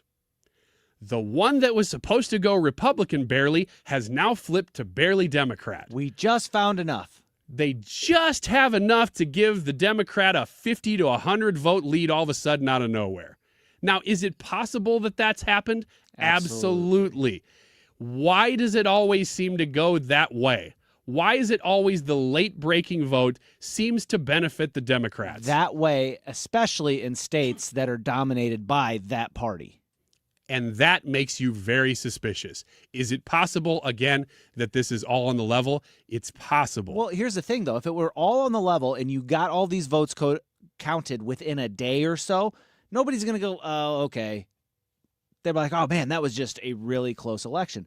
But by whatever reasons, whatever their given reasons are for dragging this vote out, everybody, like what it looks like is that they're like, okay, well, no, we need about 50 more. We need about 50 more. We need about 50 more. But you can't just get 50 and be like, oh, 100% of these came in for this candidate, because that would look suspicious. Yeah, it's just like the kid who goes to the buffet and he sneezes real hard into his hands, and then he walks around a little bit, and then he goes and gets some food with his hands. You go, I don't even think I want to eat those potatoes. Somebody goes, no, that's on the level. He went and washed his hands when the time he was walking around. You didn't see him. Well, you know what you could do, though? You could instill confidence in me by not letting that kid grab the food with his hands. There's a lot of things you could do along the way that maybe it's all on the level, but you're not even trying to instill confidence in your elections. And that's my whole point, is that we're to the point now where people have been asking these questions, not just in one cycle, but for multiple cycles, and you haven't done anything about it. That was the whole thing about the 2020 election. All those questions came from the way that they changed the rules leading up to it. And I remember saying that way before that. I wasn't working on the station at the time, but I remember saying that before. It says it doesn't matter if any of this stuff is on the up and up. When you do last-minute changes in the rule, people aren't going to know what's going on, and they're going to look at it with a side eye. They're going to be suspicious of it. You are actively undermining trust in the election, even if everything goes the way you say it should go, because it just has the appearance of corruption. Exactly. And it doesn't matter who's in charge. It's good to ask questions. If you are a Democrat in Missouri and you're like, hey, you know what? Missouri District whatever looks kind of funky. Ask questions. Yes. You know, if you are above board, you can withstand questions. Our Secretary of State, our Attorney General, they will gladly answer those questions for you very openly. But when you get into these states, and what I hated about 2020 is that when people had questions, they were told to shut up and go sit down. Well, not only that, they were accused of being un-American. Yes. And they've been tried and prosecuted for it now. President Trump, I mean, lots of people, Rudy Giuliani, whether you like him or not, these people were prosecuted for what they were saying and doing. There is nothing more American than being suspicious and untrusting of your government. Yes. There is nothing more American than that. And you know what? To put a point on this thing, and then we'll move along. And I got some great data that I was going to share with you in the next segment. I'm still going to do that. Stuff that you can take to your, I mentioned this yesterday, stuff you can take to your Thanksgiving table. If anybody wants to bring up politics and be like, what about this point? That's in the next segment. It's just some stats and things. But if you are in a position in the United States now where you're not questioning the government, I question you. We've been through so much stuff that you need to be in a place where you are suspicious of the powers that be. Here's the good news. There's going to be a lot less government to question. So as they trim these things down like they are a fine filet mignon, we are going to continue to question. I guarantee you, we will continue to question all these things. But there's going to be a lot less people in charge of this stuff and a lot less money being spent, and we're all very happy about that. 122 here on the Annie Frey Show. And like I said, stick around if you want some of these stats about the last election that we just went through, just to share next time it comes up. Stick around. Then I see your face. Oh wait, that's someone else. This is the Annie Frey Show. Find the podcast, on-demand audio, and more at 971talk.com/Annie. Stewart's American Mortgage and the Bagel Loan looking to save you some money. Right now everybody's spending money big time. What if your mortgage payment was lower? What if that super high interest rate that you were forced to get because you had to move into a new home at the most inopportune time? Yeah. What if you could lower that right now and not have to pay anything in closing costs to do it? It's a no-brainer, right? When you call 314-324-4440, that's 314-324-4440, Stewie's going to tell you exactly how to do it. Oftentimes, with the no closing costs, you might even get to skip a mortgage payment as the whole process moves through, and that would maybe be nice here at the end of the year, don't you think? If you're looking to lower your interest rate, if you're looking to buy a new home, do not pay closing costs somewhere else that you don't have to pay with Stewart's American Mortgage and the Bagel Loan. They don't exist. They aren't rolled into something else. You're not financing them over time. Zero closing costs. Do you hear me, people? 314-324-4440. 314-324-4440. Google the Bagel Loan. NMLS number 226715. So this new dose is... nope, that's not it. The price is nowhere to be found. Mr. Green?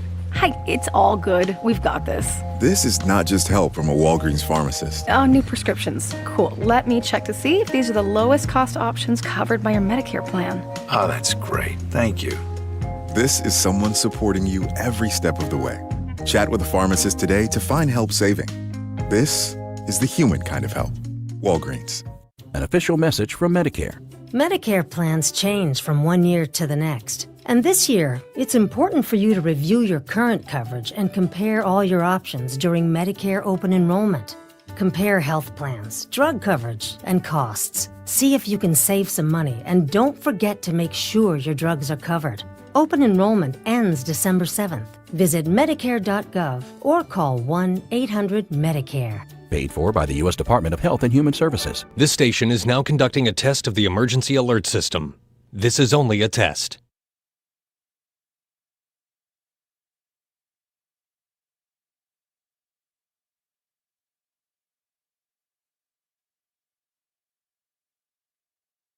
What's it going to take for you to realize the IRS is in full-blown attack mode, and if you have IRS issues, your timely response is critical? Hi, this is Lance Drury with the Lance Drury Law Firm. We certainly know the IRS has ramped up efforts because we're seeing a lot more clients with threats of intents to seize property or levy rights to property. If you have IRS issues, call the Lance Drury Firm today. Today, don't wait. Those IRS notices have hard deadlines for exercising your appeal rights. If you miss the deadline, your rights to a legal appeal are gone. Let the Lance Drury Law Firm get between you and the IRS today, and we'll help you manage your case to achieve the best outcome. IRS problems are serious legal matters, so call Lance Drury Law Firm, located right here in St. Louis. Don't wait. Call 314-260-6120. That's 314-260-6120, and schedule your free consultation with me, Lance Drury, or visit lance.drurylaw.com. The choice of a lawyer is an important decision and should not be based solely upon advertisements. You're listening to the Annie Frey Show live from the Air Comfort Service Heating, Cooling, and Insulation Studio. Air Comfort Service is hiring licensed journeymen. Don't have a journeyman license? Air Comfort Service will help you get it. Get guaranteed hours year-round and more. Apply online at aircomfortservice.com. St. Louis's home for conservative talk.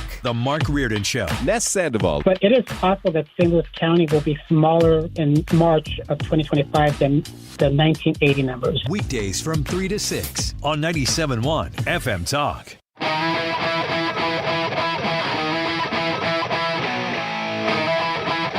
This is the Annie Frey Show. Follow Annie on X at Annie Frey Show. Man, this is such a time period song. I think I was at the age they were marketing to when this came out. So my buddy had a band. My sister's boyfriend was the drummer. My buddy was the guitar player and stuff like that. Kind of introduced them, and they shook hands. They made a band. And they always wanted to play Rage Against the Machine. But my buddy's like, can we just play a song that would bring the ladies to the front? And he launched into this song. Did it work? Yes. This song is like the perfect, I'm going to guess 2004 or something. Oh, a little bit before that, because I was still in high school. Yeah, okay. So you're talking maybe 99. Oh, you're right. Yeah, because I would have been, I think, either in high school or just out of high school. And this was targeted to basically people watching, Adam Sandler movies at the time. And MTV. Yeah. Gosh. Kilmeade plays that song a lot. Does oddly. he? I don't know why. Yeah, He's that one of us. Some Incubus. Some Cranberries. What was it, Sugar Ray? He sticks with the hits, man. Hey, this is the Annie Frey Show, Mannie Frey Show. Ryan Wiggins and Brad Range filling in today. I mentioned that I've got some stats here for you if you're, engage in some political conversations, just to keep things light, of course. I'm not saying that you should. That uncle? Yeah, I'm not saying you should be the one to bring these up. I am that uncle. But if they happen to come up, you could casually drop some of these statistics and say, well, if you have a relative who's like, oh, I didn't vote for that racist, you can say, well, I heard from in the Annie Frey Show, Ryan Wiggins was referencing NPR, and right there you're already sounding pretty smart. But this actually is all from NPR. So, like I said, you don't have to be like, well, I was reading on Fox News, because then you lost them. But if you're like, right. NPR actually was reporting. NPR. You got to say it like that. And if you say that and then you pause and you let some light jazz play for about 30 seconds and then you come back. Wear a turtleneck too. Yeah, you'll sound like you're actually on NPR. But they are reporting, and I'll read the headline of this article to you. In this election, demographics did not determine how people voted. Now, that alone is just great news, because if we are getting past where we are looking at everybody through the race, gender, age lens, and not thinking about them as just people who have the same problems as you do, because that's pretty much what Trump did. I don't know that he was trying to do that, but that is what he did. Yeah. So I'll read this to you. It says, in the debate over whether demography is destiny, the 2024 presidential election showed clearly it is not. You should not, in summary, look through the eyes of race and gender at the way people voted anymore. That's great news. It goes on to say Democrats long believed that the diversifying of the country would lead to their party's long-term success. But President-elect Trump was able to win over many of the voters Democrats believed they could rely on, showing identity is less important when people feel negatively toward the incumbent party on things like prices and immigration. In other words, on things that are things. Yes. Things that matter to everybody. I think it was Ben Shapiro that would say this. He says presidential elections are referendums, and it's always a referendum. It's either a referendum on the person who wants the job or the person who already has the job who's running for re-election. Exactly. And this is stuff that if you've been following politics for years, Democrats have been like, look, the browning of America, they call it a lot of times, is going to lead to permanent Democrat majorities across the board. Do you know what that's all based off of? Tell me. It's Barack Obama's 2012 win. Okay, that sounds right. That was what they have based it all on. That coalition, but they have not been able to replicate that coalition in any presidential election cycle since. It says, to your point, the demographic shifts seen in this election were pronounced in the swing states, with different groups mattering to different degrees in Trump's sweep, according to exit polls. Now, before we jump into the numbers here, because they go a little state by state, they'll actually give you the numbers for specific groups of people. But I will tell you this, as somebody who watches numbers, the odd thing is the party that spent $1 billion in the swing states actually did get a return for their investment. They just wasn't enough. So all of these trends and these are NPR here is looking just at swing states. And that's the most important place to look. I don't blame them for that. But if you look across the rest of the country, the swing was actually more pronounced in states that weren't swing states. Why? Well, because there was a lot more advertising going on in the swing states. And so that kind of solidified everything back to the middle a little bit more. But if you were in Virginia or Illinois or Missouri or California, the swing right was actually more pronounced than in the swing states. So here is what NPR says generally, and we'll dive into this a little bit more because I think it's really, really interesting. First, Democrats lost ground with Latino voters. Duh, we all knew this was coming, and it did happen. In the last few elections, they have gradually declined in their support of the Democrat Party, NPR says, and 2024 saw a dramatic swing to the right with them. In some states like Pennsylvania, Nevada, and Michigan, Latinos shifted right by more than 20 points. That's massive. That is massive. Let's pause there real quick. Do you think that there is a specific reason for that? Or do you think that we're just in a place where, you know, this is the trend, we all saw it coming? No, I think this is the trend. I think people are tired of the nonsense, and they got away from the stuff that made those people want to vote for them to begin with. Going on, Democrats lost ground with voters under 30. So in every swing state, with the exception of Georgia, where Harris gained slightly, Georgia being the only outlier, and Arizona, where support was the same, the decline was especially pronounced in the former blue wall states in the industrial Midwest, where younger voters moved in double digits away from Democrats. The interesting thing about this one is that it is way off the map. This was not a group of people that they were saying would move toward Trump, yet voters under 30 in nearly every swing state did. The next one, white voters were a higher share of the electorate and voted in larger numbers for Trump. We kind of saw that as a possibility. But NPR says also that black voters did and supported Democrats in lower numbers compared to previous elections. in many places, but the shift was less dramatic than with Latino voters, where they were a massive shift. Last one. There's a political realignment taking place, NPR concludes, not just on education and race, but also by age. Older voters, for example, were once seen as a solid Republican voting bloc, but seniors shifted away from Trump in the majority of the swing states. Mm-hmm. It's the only group that did. Senior voters, not that they went hard Democrat, but they were the only group that moved slightly to the left among demographic or age groups. Pause right there. Why do you think that is? Because that's fascinating. I think that is because there was a strong effort to paint that he was coming after their Social Security, their Medicare, their Medicaid, stuff like that. I think that they were able to kind of make that case for them. So that's why I would think that they would shift. I have a different theory on that. I think that when you get to a certain age, you're looking for stability. You don't want to change things around a lot. You like things the way they are. The bigger the change, the more you're like, nope. And in the past, Republicans had presented, because they're conservative, naturally, they had presented the party of kind of the stability. You know, Democrats were the radicals. They were moving the country left. They were moving the country all over the place socially. But in this election, again, not that the majority of seniors voted for Kamala Harris, but if you saw a swing to the left, it was because in this election, uniquely, the Republican was the change candidate versus the Democrat was the establishment. So I think that's why you saw that in this election versus others, that senior voters did what they did. Now, vote state by state. I said we'd go through these because it is amazing. Let me read what it says about North Carolina. Trump makes eye-popping gains with young voters. So in 2020, yes. In 2020, Hispanic and Latino voters voted. I'll start with the young ones. I'll go to Hispanic. It says 18 to 29-year-olds voted for Joe Biden plus 17. Right. In this election, they voted for Kamala Harris plus 3. So still won them, but barely in North Carolina. Seismic. How about this? Hispanic Latino voters in North Carolina. In 2020, they voted for Joe Biden plus 15. In this election, Trump plus 1. Yes. They actually swung to Trump. Seismic. Hispanic Latino voters. Arizona, Hispanic Latino voters.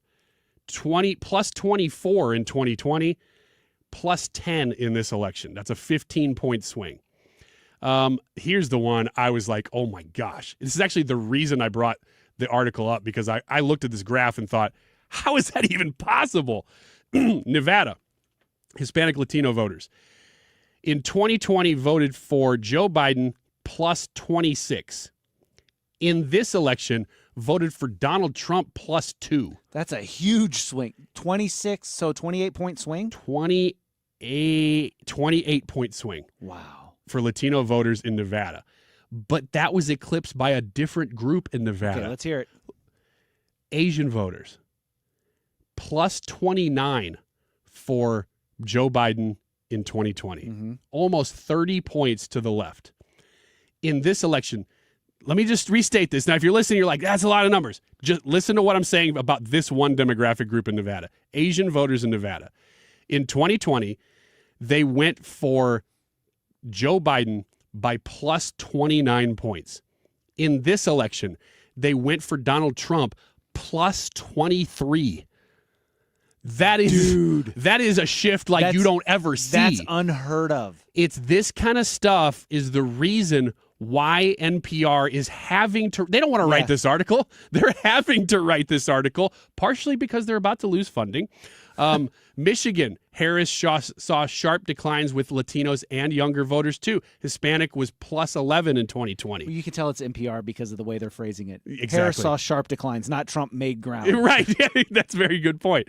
Harris saw sharp declines, plus 11 in 2020 to Trump plus 21. That's about a 30-point swing with Hispanic Latino voters in Michigan. How about young voters in Michigan? And we'll move on. I'm just kind of a numbers guy. I think this is really fun, especially since it's NPR. 18 to 29-year-olds, so Gen Z-ish. Yeah. In 2020, they voted for Joe Biden plus 24. In this election, Donald Trump plus 3. That's a huge swing. That across basically every group, you get my point here. the Democrats lost ground with everybody other than a small portion of seniors that shifted left. And they didn't gain that much ground with the seniors. And yet, we're still in a point where I think they're still having these conversations, maybe behind closed doors. They're trying to figure out, how do we make these things go away? And it's possible that things move back after Donald Trump. Is it that Kamala Harris, Joe Biden was that bad? Is it that Donald Trump is that good? Or is that attractive to different demographic groups? We don't know. I think when you look at that, you have to say it's a little bit of both. But the question is what was so off-putting about the Joe? Like, whenever you're talking about certain demographics, you go, okay, yeah, definitely economy. But whenever you're talking about 18 to 20, what was it? 18 to 29-year-olds. You're getting into that social area. Exactly. It's a cultural shift. Now, this is what's interesting about this to me. Are the Democrats stuck with the cultural war that they have decided to fight? The stance that they've decided to take? And I'll use Congress as an example. There's been this fight on Capitol Hill about whether or not trans women, male to female. I don't know that transitioning. You can say anything these days. Rep. Sarah McBride, I think is what the name is. Yep. And then Nancy Mace has come out and said, no, yep, you can't use the bathroom. Democrats are stuck in that because if they change course, what they are then admitting is actually everything that we've been championing for the past 4 to 8 to 12 years or however long it's been is just a lie, and it was all political. Mm-hmm. They can't pivot off of that. Painted into a corner. Yep. They don't know what to do. And I made this point on my weekend show because I've been addressing this question a lot for whatever reason. I think it's interesting to watch strategy, probably, is why I've been talking about this subject. That I've been asking the question, what do you think? There are two factions in the Democrat Party right now.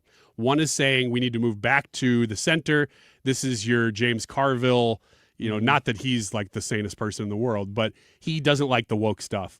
And he's a traditional kind of Bill Clinton Democrat saying we need to move away from the far left social stuff and at least not make that the centerpiece of campaigns. He's not saying it'll go away, but he's saying that needs to not be the focus. And then you have your John Olivers, to some extent your Jon Stewarts, who I respect. Actually, they're smart guys, but they're really not moving on the woke stuff. They're saying, yes, they'll make fun of it. They'll do jokes, but they're not saying they should move away. In fact, John Oliver was saying that they should have done more. They should have ran on transgenderism and stuff like that more. And then in the same breath says it's not actually that big of an issue. Why do Republicans make such a big issue out of it? Because we're getting clobbered by it. Yeah, exactly. So there's these two factions of the Democrat Party that are trying to figure out where to go from here. And they can't really figure it out. And my whole point of bringing that subject up is that I think these conversations are happening now because of things like this NPR article they've lost with so many groups. Does that mean it's permanent? That's a question to be asked later. I don't know. How sticky is it? We'll find out. But they do have to have this conversation now. But my prognosis is they're not going to change anything. You know why they're not going to change anything? Because they don't have to. They have Donald Trump to complain about for 4 years again. They're not going to do anything but just yell about him. Maybe, but I feel like that strategy has just become a clanging cymbal in the background. It's like living by a railroad track. You've yelled the most extreme things about this man for, what are we going on, 8 years now? Mm-hmm. It's all noise in the background. It's like when you first move by a railroad track, that train is loud and intrusive, and by 2 years in, you don't even recognize when it comes through. It's just part of the thing, and I don't know that that's going to be such a great, effective strategy. But Brad, Trump's going to walk into the room, and he's going to go, you can't quit me, baby, and they're just going to go nuts again. Okay, they are, but they're not going to stop. It won't be effective. Yeah, I don't know that it will be either. I do think that Republicans will have a tough time in the midterms, and that will be justification for Democrats to not move at all. It'll be the same exact thing. And, hey, maybe that means 2028 means you get another Republican president if they don't move on from their platforms. But right now, I really don't know what they have to offer. I don't know how they can move on from them. It is 1:43 here in the Midwest. This is the Annie Frey Show. Thanks for tuning in. We're going to talk about the poll and your responses to that poll in just a minute. Here it is if you haven't logged on to the Annie Frey YouTube page yet. How do you participate in Black Friday? And if you got some good deals to drop, I mean, we got the live chat. You can let us know. We'll hit that in just a minute here on the Annie Frey Show. Stick around. This is the Annie Frey Show. The Annie Frey Show is streaming online. Watch us live on YouTube and subscribe.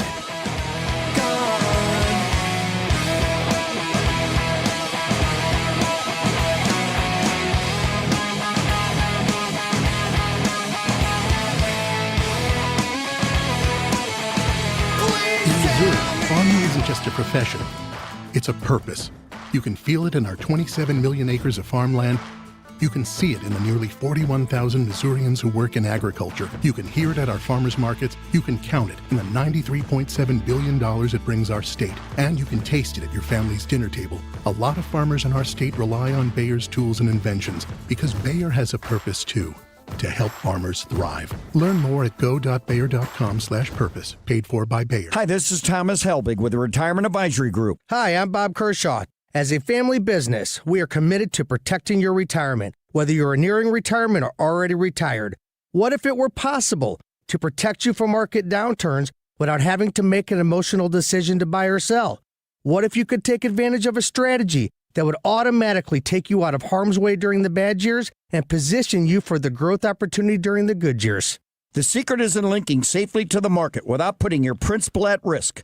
By linking to the market instead of owning the market, you can participate safely on autopilot and lock in your gains without creating a taxable event. Go online at retirementkey.com for a no-obligation retirement review. We'll teach you the strategy that has helped our clients retire with confidence for the past 38 years. And just for coming in, you'll get a copy of our latest edition book, Your Key to a Worry-Free Retirement. So go online at retirementkey.com. That's retirementkey.com. Yo, yo, yo, Dad is in the house. What do you call the NordVPN Black Friday deal, huh? The Block Friday deal. Because you block online threats. Black Friday, Block Friday, get it? It's hilarious. Get the NordVPN Black Friday deal and block online threats now. NordVPN is rated as outstanding on PC Mag. Just visit nordvpn.com and discover the benefits of this all-around cybersecurity tool. It will encrypt your online traffic. NordVPN's Threat Protection Pro tool will defend you against web trackers, malicious websites, and malware-ridden downloads. So improve your digital privacy and protection with one simple click. Get the special Black Friday deal at nordvpn.com and enjoy safer internet daily. NordVPN. Cybersecurity built for every day. Thanksgiving is a special time to gather with loved ones as we enjoy delicious food and create lasting memories. Let's take a moment to appreciate each other. Wishing you and your family a happy Thanksgiving. From your friends at Odyssey and Under Law Injury Lawyers. Today's YouTube live chat poll. How do you participate in Black Friday? Are you a doorbuster? Are you an in-person buyer but just later in the day? Do you only go online and shop the deals that way? Or maybe you just don't participate in Black Friday at all. The time is currently 1:46. This time check is sponsored by Jerry Kelly Heating and Air Conditioning. It's time for a $98 furnace tune-up. The Annie Frey Show YouTube live chat poll of the day is happening now. Tune in to the Annie Frey Show live stream. Vote and be a part of the conversation by typing in Annie Frey on YouTube. Subscribe and leave a comment.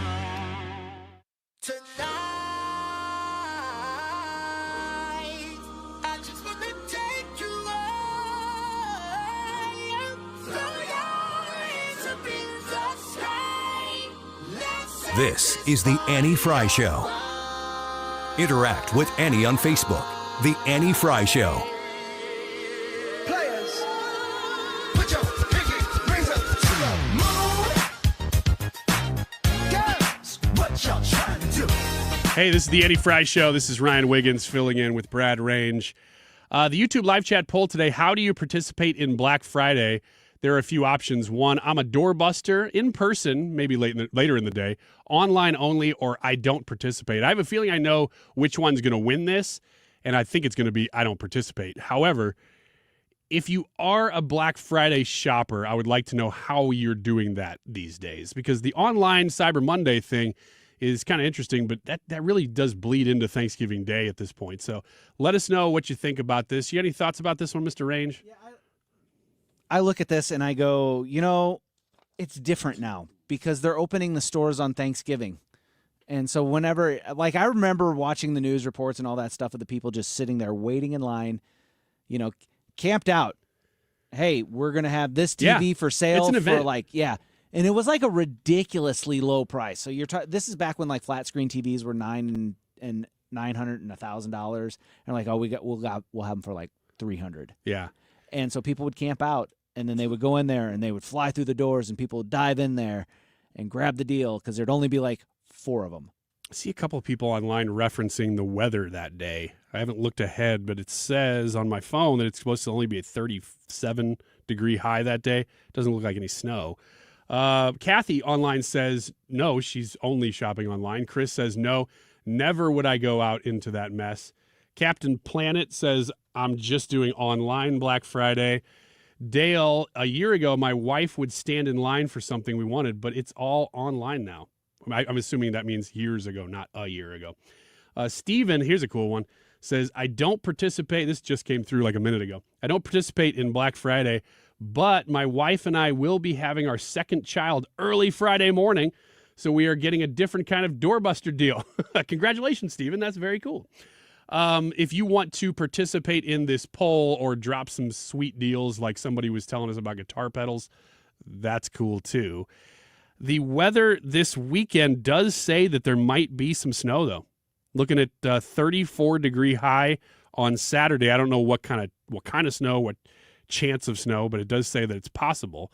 So if that's going to affect your travel plans, just giving you a heads up. I'm sure you've been watching it more than just listening to this.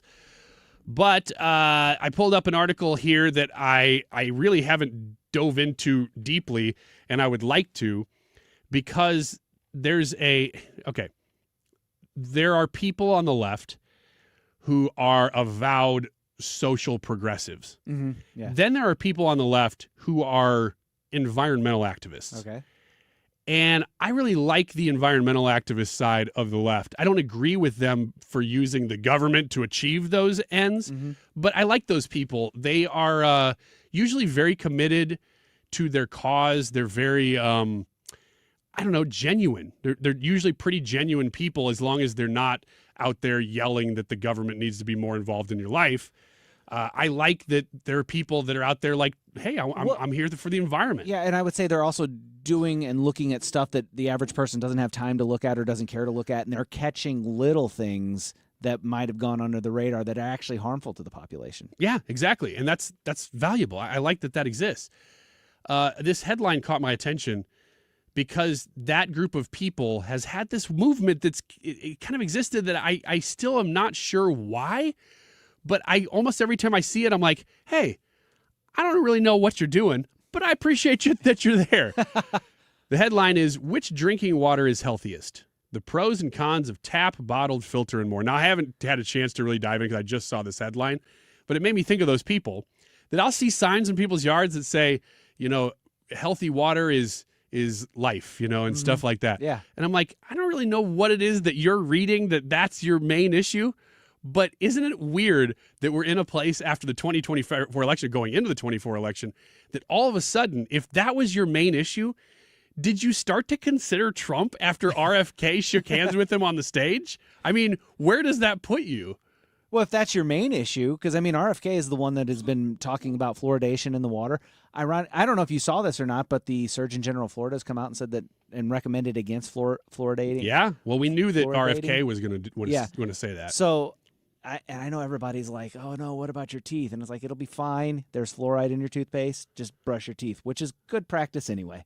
Yeah. But, yeah, if that's your number one issue, if that's your main issue, depending on how big that is, maybe you do look at Trump. You go, you know what? I'm a Democrat through and through, but my keystone issue is this, and it's that guy saying that they're going to do something about it. I don't know if RFK won him the election. I certainly don't think it hurt anything. It definitely helped him. Because there were people in my life that I know who have been following what RFK says, and they may not agree 100% with the things that he says, but they're health advocates. Mm-hmm. And they want, and I want, I want our food to be healthier. I don't want it to skyrocket in price. So This has got to be kind of a gradual thing. I would hope that the Health and Human Services, FDA, would work with companies to say, look, this is where it's headed. Tell me about what you're doing right now, because we don't want to bankrupt you. but we also want to move the population in a healthier direction. And so far, this has been a source of much contention with a lot of, all the same thing with the revolving door of you work at the agency that monitors the company that you end up working at, that monitors the company that you have to lobby for regulations. It's a big circle, and that's got to end. And actually, that's one of the things Trump has proposed, is that he would say, if you've worked at an agency, you can't work for a company, and vice versa, that has to do with that agency for a number of years. It's not forever, but it's for a long time, to stop that stuff from happening, because it's corrupt. But if you were way into health and you heard that RFK was going to join the Trump team, I don't know. I don't really know if that automatically made you go, oh, well, then I guess I'll consider Trump. But if that's your number one issue, maybe it did. It really depends on how important that issue is to you. If you are a single item voter and that's your issue, Donald Trump's campaign had a better advocacy for health issues than Kamala Harris did. When he came along in 2016, he was saying things that he'd been saying for years, but weren't really a part of the political discussion, like NATO needs to stop ripping us off. All these countries are getting sweetheart deals, stuff that you're like, I didn't even know that was a thing. I didn't know that was happening. And he's known it for years, and he was right, and he's still right. This is, and so people heard that, and the comments like, well, of course I'm using the tax code to save money. I'm not an idiot. That makes people me smart. People go, oh, of course that makes more sense. In this year, though, I didn't hear him saying a lot of new things. He's the same guy, because he's been saying it for years, and he's not changing. What I did notice, and Annie's kind of said this too, is that the health issue is the one that everybody goes, oh, I didn't know that could be a part of this discussion. And it wasn't him that was doing it, but it is now included in his campaign after he shook hands with all the Star-Spangled Banner behind him on the stage with RFK. So I've been kind of browsing this article as we've been talking. It says that tap water is the most cost-efficient way to get your water, of course. Filtered water adds an extra level of assurance. Plastic bottled water raises some concerns with the plastic bottles, but it's still just the bottle itself. The water's clean. But they actually, in this article, recommend either glass bottled water or fridge dispenser water. Yeah, because that's filtered. Yeah, that makes perfect sense. I like it out of the well. Oh, do you? Yes. Straight out of the old bucket? Garden hose, whatever. That water tastes That's the way best. I like my bidets. Gross. I thought we were done with that. I thought we had less time in this segment. I was really hoping I could make that phrase, you could hit the music, and then we're out. Nope. This is what you get with a fill-in host. Are we going to see the main host of the show? It's almost over, Ryan. In the 2 o'clock hour, we don't know. Annie might stop by with a special guest. We'll let you know if that happens. But regardless, I do know one thing. Trisha and Ethan are going to join us for some fun in the 2 o'clock hour. Stick around. I'm Brian Westbrook with Coalition Life. While we celebrate the reversal of Roe v. Wade, there is still much work to be done to support life and pregnant women before they cross state lines. Together, we can provide the love, support, and options that women need to choose life for their children. Coalition Life celebrates more than 3,500 clients served and thousands of lives saved since we began this mission with you. Each one is a miracle. Over the years, day in and day out, our team has walked alongside women facing the fear and challenges of an unexpected pregnancy. Through the support of this community, we have given them hope and a path to choose life for the children they carry. Visit coalitionlife.com to give your vital support while reducing or completely eliminating your state taxes through Missouri's 70% tax credit. Learn more at coalitionlife.com, coalitionlife.com. And a lot of people, when they come in, they'll say, I'm usually much more active, but since I've been in pain, I've had to limit the activities I'm doing. You're listening to Janelle, an arch support specialist at the Good Feet store.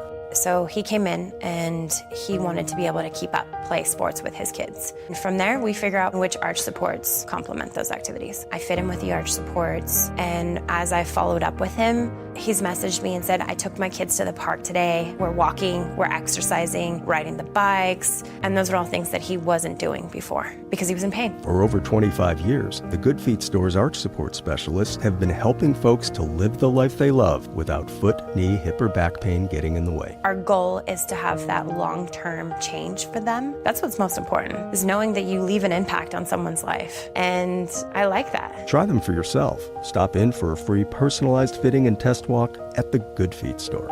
Visit one of our 2 locations, Creve Coeur and Shiloh, Illinois, and at goodfeet.com. You want to retire soon, but everyone keeps telling you to wait until you're 65. After all, that's the age that you qualify for Medicare and you're close to full retirement age. I'm Marvin Mitchell, president of Compass Retirement Solutions. In my new book, Retire Early, The 9 Critical Decisions When Retiring Before 65, I discuss proper planning to help make early retirement possible. When to take Social Security, what to do with your 401k, health care, how to maximize retirement income, and much more. Get a complimentary copy of Retire Early by calling 1-800-743-8510. That's 1-800-743-8510. Can you retire early? Call 1-800-743-8510 for your copy of Retire Early, the 9 critical decisions when retiring before 65. Investments and services offered through Compass Retirement Group, a registered investment advisory in Missouri and Illinois. Compass Retirement Solutions is not affiliated with the U.S. government or any governmental agency. KFTK FM Florissant. From the Under Law Injury Lawyers, GetJim.com studio. That's GetJim.com. 97.1 FM Talk. Always live on the free Odyssey app. Condemnation from the White House. I'm Lisa Brady, Fox News. A spokesperson says President Biden has been briefed on threats against Trump nominees and that the president unequivocally condemns threats of political violence.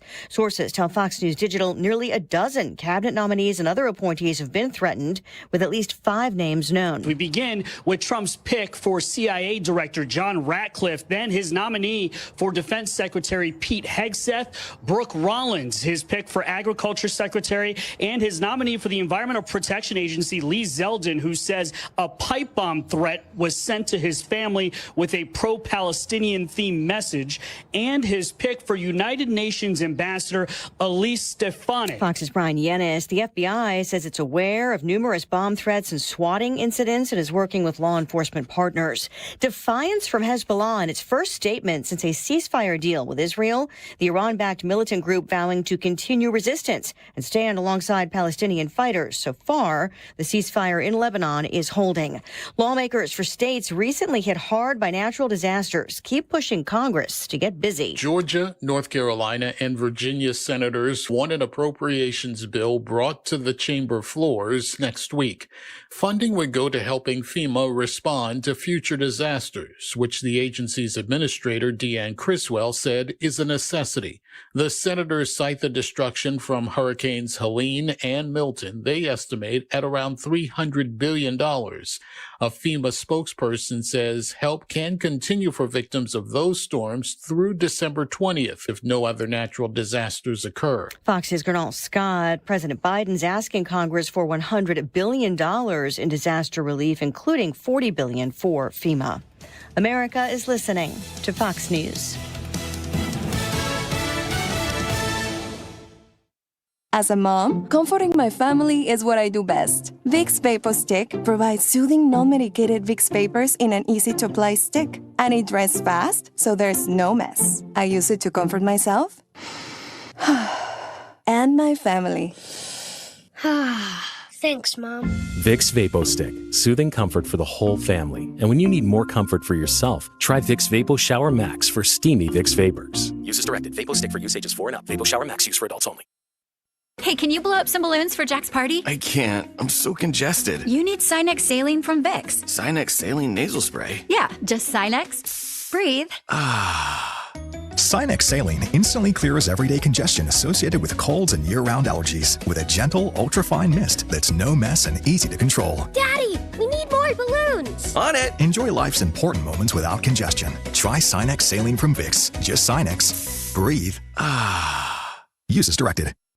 Air Comfort Service, heating, cooling, and insulation, weather. Lots of clouds with some developing rain as we go through our Wednesday afternoon. 48 for the high. Periods of rain tonight. Some sloppy wet snowflakes possible. 33. Thursday, Thanksgiving. Clouds early, going sunny. 39 degrees. 24 Thursday night. Friday, sunny and 35. First Alberta Clipper of the season, bringing some light snow our way Saturday. This is 97.1 FM Talk. Chief Meteorologist Dave Murray. AirComfortService.com is the website, and if you want to reach out to them to make sure your comfort zone is well within reach this holiday season, call them at 314-513-0091. 314-513-0091. I'm excited to talk to you about free insulation that you can get with Air Comfort Service. Did you know that 9 out of 10 homes are under insulated? That means that yours probably is. Getting your attic insulation up to code will keep your home warmer in the winter and cooler in the summer, and it can decrease your energy bills by, get this, up to 30%. If you have allergy sufferers in your homes, you can also add in an air scrubber that will improve the indoor air quality by removing up to 99% of surface and airborne contaminants. Level up comfort of your home with a new HVAC system and pick the product you will benefit from the most, either attic insulation or an air scrubber for free. 314-513-0091. 314-513-0091. Find them online at aircomfortservice.com. Hi, I'm Jim Brennan with McKelvey Homes. This could be your final opportunity to secure the carefree villa home of your dreams at the Preserve in Afton. Free from the hassles of lawn care, landscaping, and snow removal. With prices starting in the 400s, we will build to order or select from one of our 6 move-in ready designer market homes and save thousands. And also receive $10,000 cash to close from the skilled craftsmen of the Mid-America Carpenters Union for closing costs or bite on your interest rate. Visit McKelveyHomes.com and move up to McKelvey. Are you worried about the state of the economy? Concerned about market crashes and rising inflation wiping out your savings? At Noble Gold Investments, we understand your fears and have a solution. Call us today at 1-888-403-1050. Imagine safeguarding you and your family with a tangible asset that has stood the test of time. Gold. With Noble Gold Investments, you can diversify your portfolio and protect your wealth from economic turmoil. Our team will guide you through the process, ensuring you make informed decisions that best suit your needs. Call Noble Gold Investments today at 1-888-403-1050. That's 1-888-403-1050. The future is uncertain. Take control now. Call 1-888-403-1050. Past performance may not be indicative of future results. Investing in precious metals, including gold, involves risks. Consult with your tax attorney or financial professional before making an investment decision. Download the free Upside app to earn real cash back every time you buy gas. Cash out anytime to your bank account, PayPal, or e-gift card. Download the free Upside app now and use promo code RADIO for an extra 25 cents per gallon cash back on your first fill-up. That's promo code RADIO. The Trump presidency is coming into focus. The updates are happening fast. 97.1 FM Talk. The vision and strategy for 2025 is here. That is exactly what I needed to hear. Thank God someone here knows what they're talking about. Left up, left right, gotta love this American ride. And you need to take some time to get the full picture. Come on, turn the radio on. It's Saturday and I won't be long. Don't get me wrong, I love the ladies. I mean, they rev my engine, but they don't belong in the newsroom. It is Anchor Man, not Anchor Lady. What do you want from me?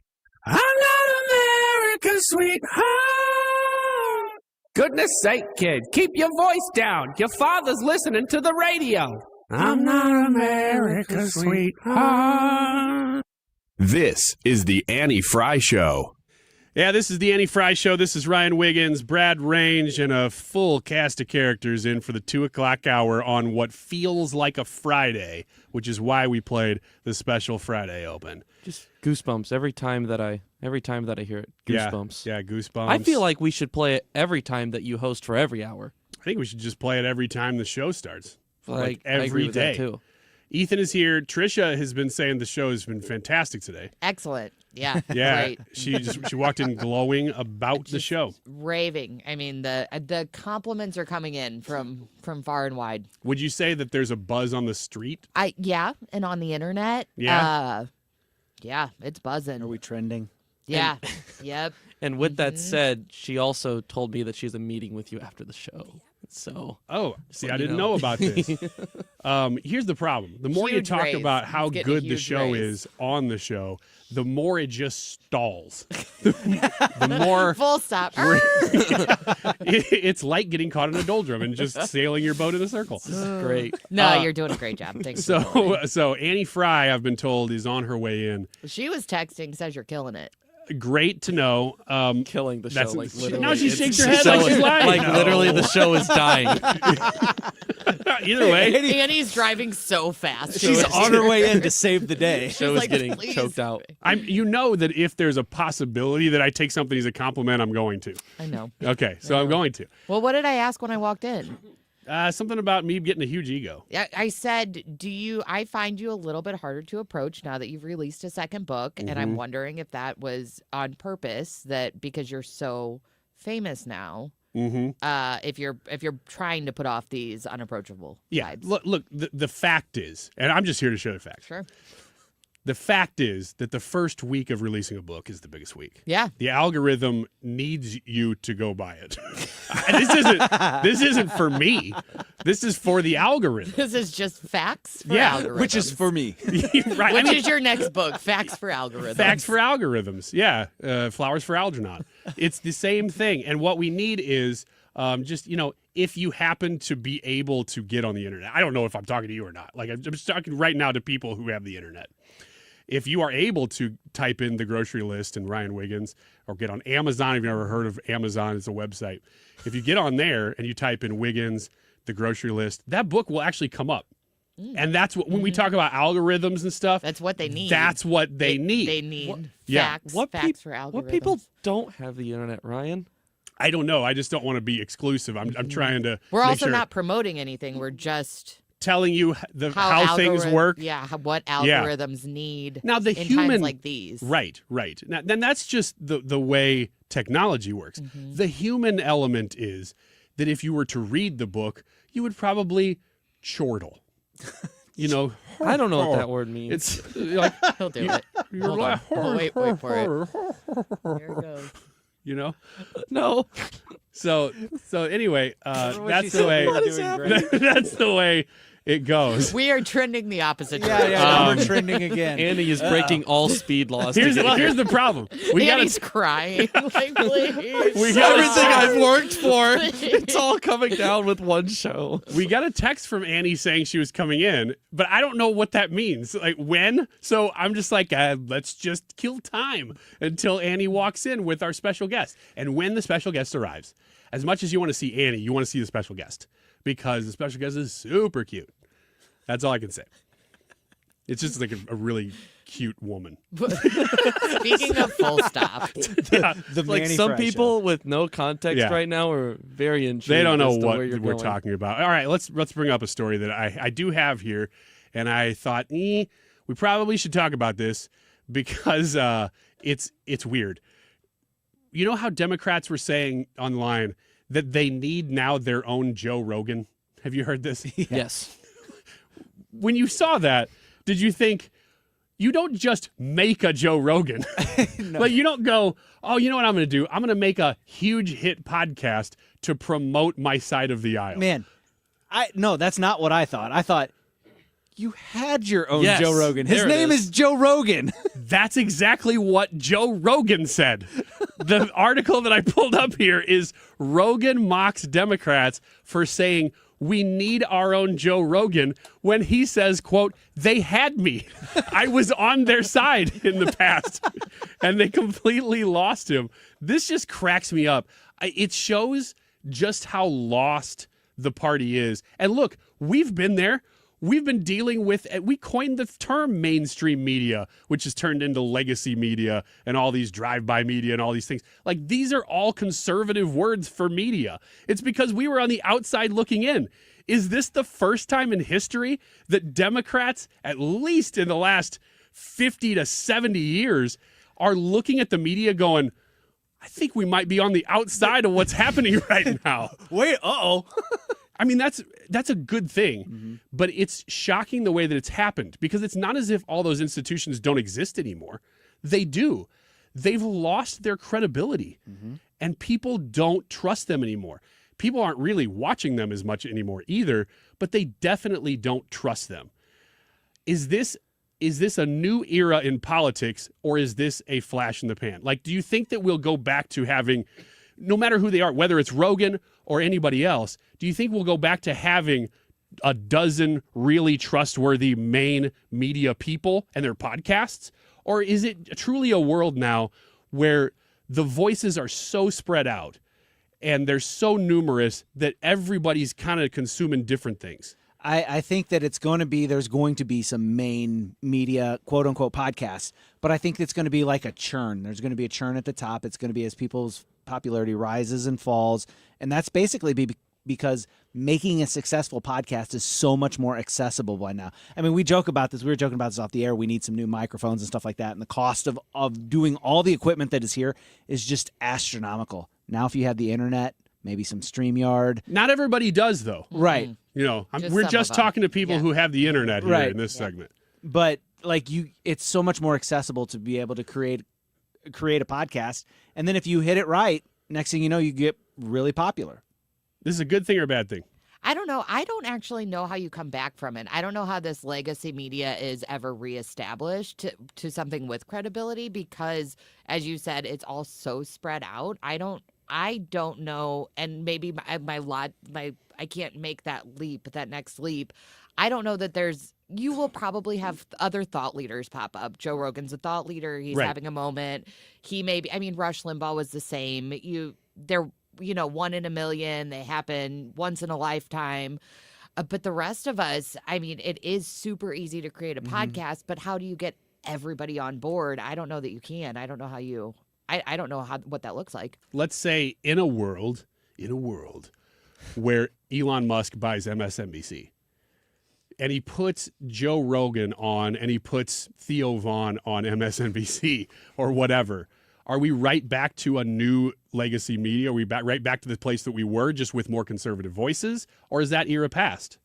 You can speak best to this at being the next generation. How do you consume media? I think it would take something extremely drastic to be able to go back to where things were at one point. I don't know what that drastic thing would have to be.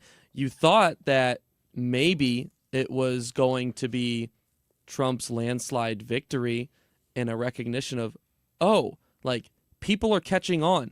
They aren't believing this crap anymore. But there's certain individual talents and analysts that are saying stuff like that, but even those people are getting very quickly shut down by the other people on their network saying, nope, half the American people are wrong. Over half the American people are wrong, or they're sexist, or they're racist, or they're bigots. And I think it would have to take something very, very drastic for the leaders of these large networks to say, we need to completely change the way that we're approaching this, and we need to go back to the way things were decades ago. I wonder if we're watching some of that happen. I don't think that they can salvage it because it's already been ruined. Yeah, you have to somehow rebuild the trust in the American people. And right now, the future of America is in the younger generations, and the younger generations are hooked on the Joe Rogans and those podcasts that are it's a new format of media being released to the people, and you have to find a way to build trust and make yourself young and vibrant among that crowd, because that crowd's going to continue building and building and become more of a piece of the vote of this country. What we've watched since November 5th happen on The View is astonishing. We all thought, and I remember, Tricia, you came in, I think, the day after the election. It's the first thing we did. We sat down and we're like, let's see what they say. Yeah. Ryan Wiggins and Mark Cox, we share an office. Mark, I don't think he was in there. He was probably recording something at the time. And we all were in that office with that TV going, when does The View actually start? Because we all wanted to watch and see. But it's not. So what I expected was you'd have meltdowns, and then they'd kind of gather themselves, and then we'd see whether they, and I'm just using them as kind of a proxy for everybody on the left, which is maybe not fair, but that's what I'm doing here. They kind of correct course? And the answer is no, they didn't. They just kept doing what they were doing, but their bosses corrected course. And that's been what's weird. I think that's what you were speaking to, Ethan, that are we going to see the owners of these big establishments actually forcing their product to move and change? And I think we are seeing that a little bit, but there's a lot of resistance to it. And I guess my bigger question for you guys is, are we going to a place soon where, yeah, these podcasts, these alternative voices, they actually are, I mean, we may already be there, where they have as much or more influence than an MSNBC does. But is there greater accountability for a podcaster to keep it correct, not right, but correct, than a network? Because the network can kind of keep replacing people. And if that person's, Brian Williams tells lies, well, we fire Brian Williams, but we keep doing the same thing, basically. But if Joe Rogan loses credibility, his whole empire collapses and people go somewhere else. It seems to me like we're in an era now where there actually is more accountability with some of these rising voices. I think that that's a fair point. And going back to the leaders of these networks, and it's sad, like even with the, I would say mostly loose and joking talk about Elon Musk purchasing MSNBC, other networks are already saying that if that were to happen, then it's super far conservative right-winger Elon Musk forcing his agenda onto the American people, which ironically is exactly what these owners of these big networks are doing now. It's just the opposite side. So it literally has to be like people that aren't out there now, that are on that side of the aisle, coming to the realization that, yeah, we need to go back more to the middle or be able to feed this information to the American people in a way that they are choosing. We're not forcing it a certain way. Because if it's being purchased by conservatives now, it's going to all be shown that, yeah, it's coming from now the right is trying to force this information down your throat. Do you think Elon should buy it? I don't know. I really have no opinion as to whether or not he should buy it, but I don't think that having right-controlled media is any better than having left-controlled media. I don't think having any... I truly don't know with the internet, and I know not everybody has the internet, I don't know how people get very straight information anymore because everybody's got an agenda. Elon has one. The heads of these networks that were pushing this left agenda, they were doing it because they thought that's what the people wanted. And now if they see the people want right-leaning media and they start doing that, I don't think that's any better. Whatever, as Ethan was saying, that middle of the road is, we're so far gone from that it goes back to I don't know how we get back to that. I don't know how people can really genuinely find a trusted, bias-free source of information. I don't know if that's anything that we've ever had was a unbiased media. I mean, you even go back to like Joseph Pulitzer and I think he founded the Post or whatever. Yellow journalism. Yeah. I mean, it was about, bending the will of the people to what you want it to be, shaping the narrative, shaping the story. I mean, even Uncle Walter Cronkite, they look at him and say he's probably the one that cost us the whole Vietnam War based on his assessment. So, tell you what, it would be fun for a month if Elon or somebody bought MSNBC to watch this. It's just like the morning of the election, watching The View. Mm-hmm. What's happening next? It would be fun. I don't think it's the right move. It would be, after a month, okay, now what is it? What's the product? And he's already got Twitter. As long as he continues to vow and try to make that a true free speech platform, he's got control over the algorithm. I'm not saying he couldn't put his thumb on the scale, but if he tries really hard to keep it a true platform where he's got his voice, obviously, people pay attention when he tweets. He's now in charge of a whole government agency for cutting. That's great. But as long as he allows lots of voices out there, to me, that's the best thing that can happen, and it is happening. 2:22 here in St. Louis. We are the Annie Frey Show, but we are not all of the Annie Frey Show. We're missing a key member, and it happens to be Annie. And is she close? I have a feeling she is, There's a lot of movement going around the studio, but I still don't see Annie. So I think now is the time for you to tune into the live stream. There's going to be a reveal of sorts, as I understand things. I mean, this is all assuming she's here. I still haven't seen her. But tune in and stick around for what's next on the Annie Frey Show. Also, I lasso This is the Annie Frey Show. Follow Annie on X at Annie Frey Show. So I harness the breeze. You're welcome to fill your sails and shake your trees. So what can I say? Lifestyles Unlimited member Lisa on how our educators and mentors share their knowledge. The whole Lifestyles Unlimited team is just wonderful, and all the people in it is basically copying what I do so you could be successful. Lifestyles Unlimited. Over 33 years teaching the real estate retirement roadmap. Text the word radio to 88007. That's radio to 88007. Join for just $297 and save 60%. Lifestyles Unlimited. Text radio to 88007. You've listened to 97.1 FM Talk. You've heard of Doug Voss of Voss Financial and Safe Money Radio, as he has been a staple as the financial expert on the station for many years. You can hear him on Safe Money Radio several times a weekend right here on 97.1 FM Talk. And you can talk to Doug Voss directly. Here's his number. Call Doug at 844-676-SAFE. That is 844-676-7233. Doug Voss is a registered representative. Securities offered through D.H. Hill Securities, LLLP. Member FINRA and SIPC.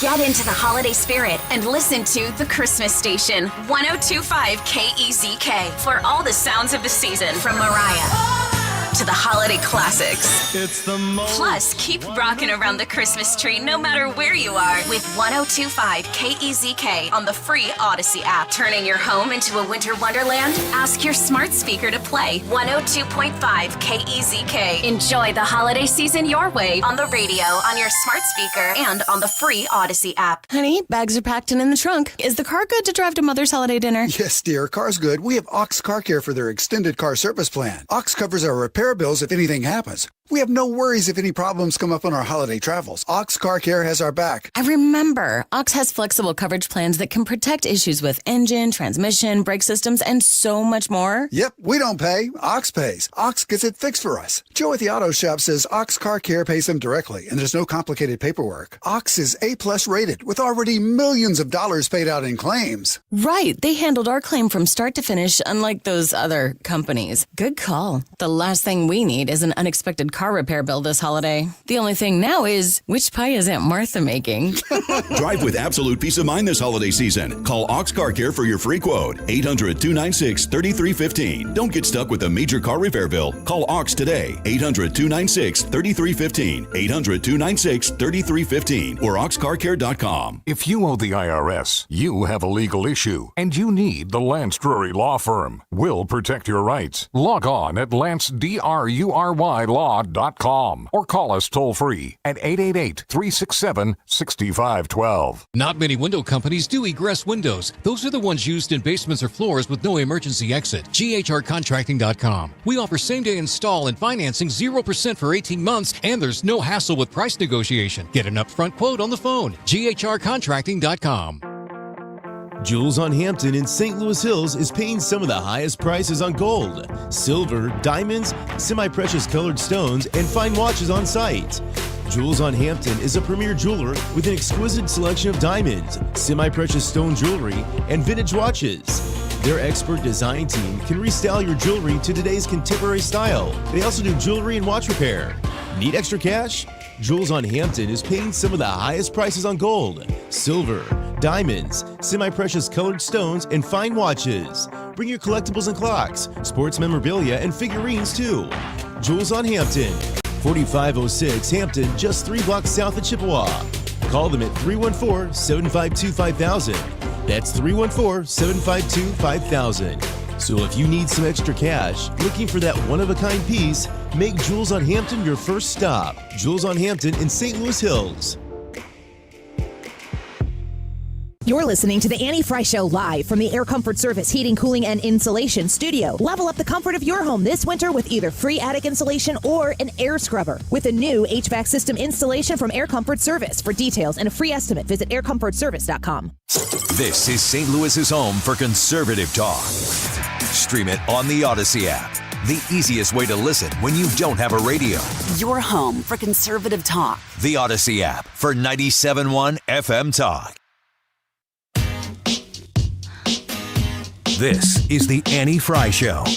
Find the podcast, on-demand audio, and more at 971talk.com/Annie. I've been sad with you for most of the night. Ignoring everybody here, we wish they would disappear. So maybe we could get down now. This is the Annie Frey Show. This is Ryan Wiggins, and a very, very special guest just walked in. It's Mike Elam.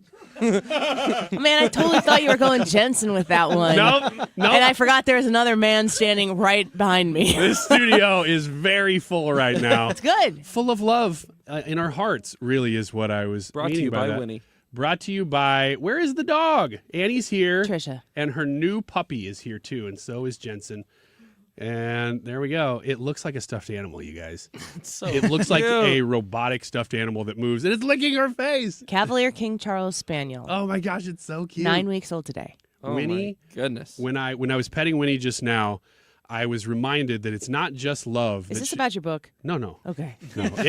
Do you want it to be? I don't. How But quickly you can go ahead. quickly could you make it about your book? This is your show. Well, You do what you do, Ryan. look, there are great gifts out there. One of them is a dog. Another one is maybe a new comedy book by Ryan Wiggins. You could read the book to your dog. You really could. You could do whatever you want.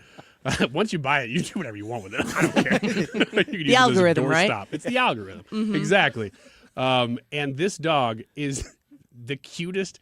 So here's the story. Last night, if you've been tuned into the Annie Frey Show stream, Annie has been playing live footage of the dog just playing and existing for At Red Barn Cavaliers. Yeah, for 3 weeks now, roughly. On air, probably. Yeah, since we told the kids. So we went to their volleyball, my daughter Jensen's Springfield volleyball tournament. It was a state championship tournament. Ended up getting fourth, which is pretty cool in all the Great. state of Illinois. Congratulations. And She's right here. You can say congratulations to her if you want in the live stream, and she'll see it. Congrats, Jensen. Congratulations. The Red Barn Cavaliers are out of just south of Bloomington, and so I'd been watching this puppy and kind of working my way into like, is this something we really want to do? And I can't explain why we decided to do this. Really, it was, I mean, it's been about 2 months in the works or so. Okay. But we talked a lot about it. We talked a lot about it between my husband and myself, and then we decided it is definitely something we want to do. These kinds of dogs can be raised to be therapy dogs, emotional support animals. And I know we kind of joke about emotional support animals because there's some ridiculousness out there, but they're also really, really great. They're great, especially with children. My husband would like to see if there's a way that he can work therapy dog therapy into his education because he's a teacher. And we just thought we really wanted to do this. We have an Australian Shepherd. She's 35 pounds. She's a ball of energy. Brad watches Rosie. She's a very good dog, but this is a very different kind of breed. This dog doesn't need the stimulation that an Australian Shepherd dog really needs. So we just kept talking about it, and we just were led to these people. I can't really explain it other than to think it was a God thing for us. And sometimes if you explain God things to other people, they're like, okay. So I won't go like into great detail, but we felt like this would be a benefit to our family. Weren't even really looking for a second dog per se. And I just started Googling things, and I found Red Barn Cavaliers, and they have an incredible story. It's a bittersweet story. They were looking for an emotional support animal for their family after they lost a child in the late 20-teens. And they adopted a Cavalier King Charles Spaniel, and they thought, they love the breed, of course, and they really wanted to see that process of people who are seeking out emotional support animals. I mean, especially considering their circumstances, they wanted to have an emotional support animal for their children. And they got this dog, and they thought there's a better way that this can be done. And so in this great country that we live in, they said, maybe we can do that. I know that people... I have adopted and rescued many, many dogs, and I completely support.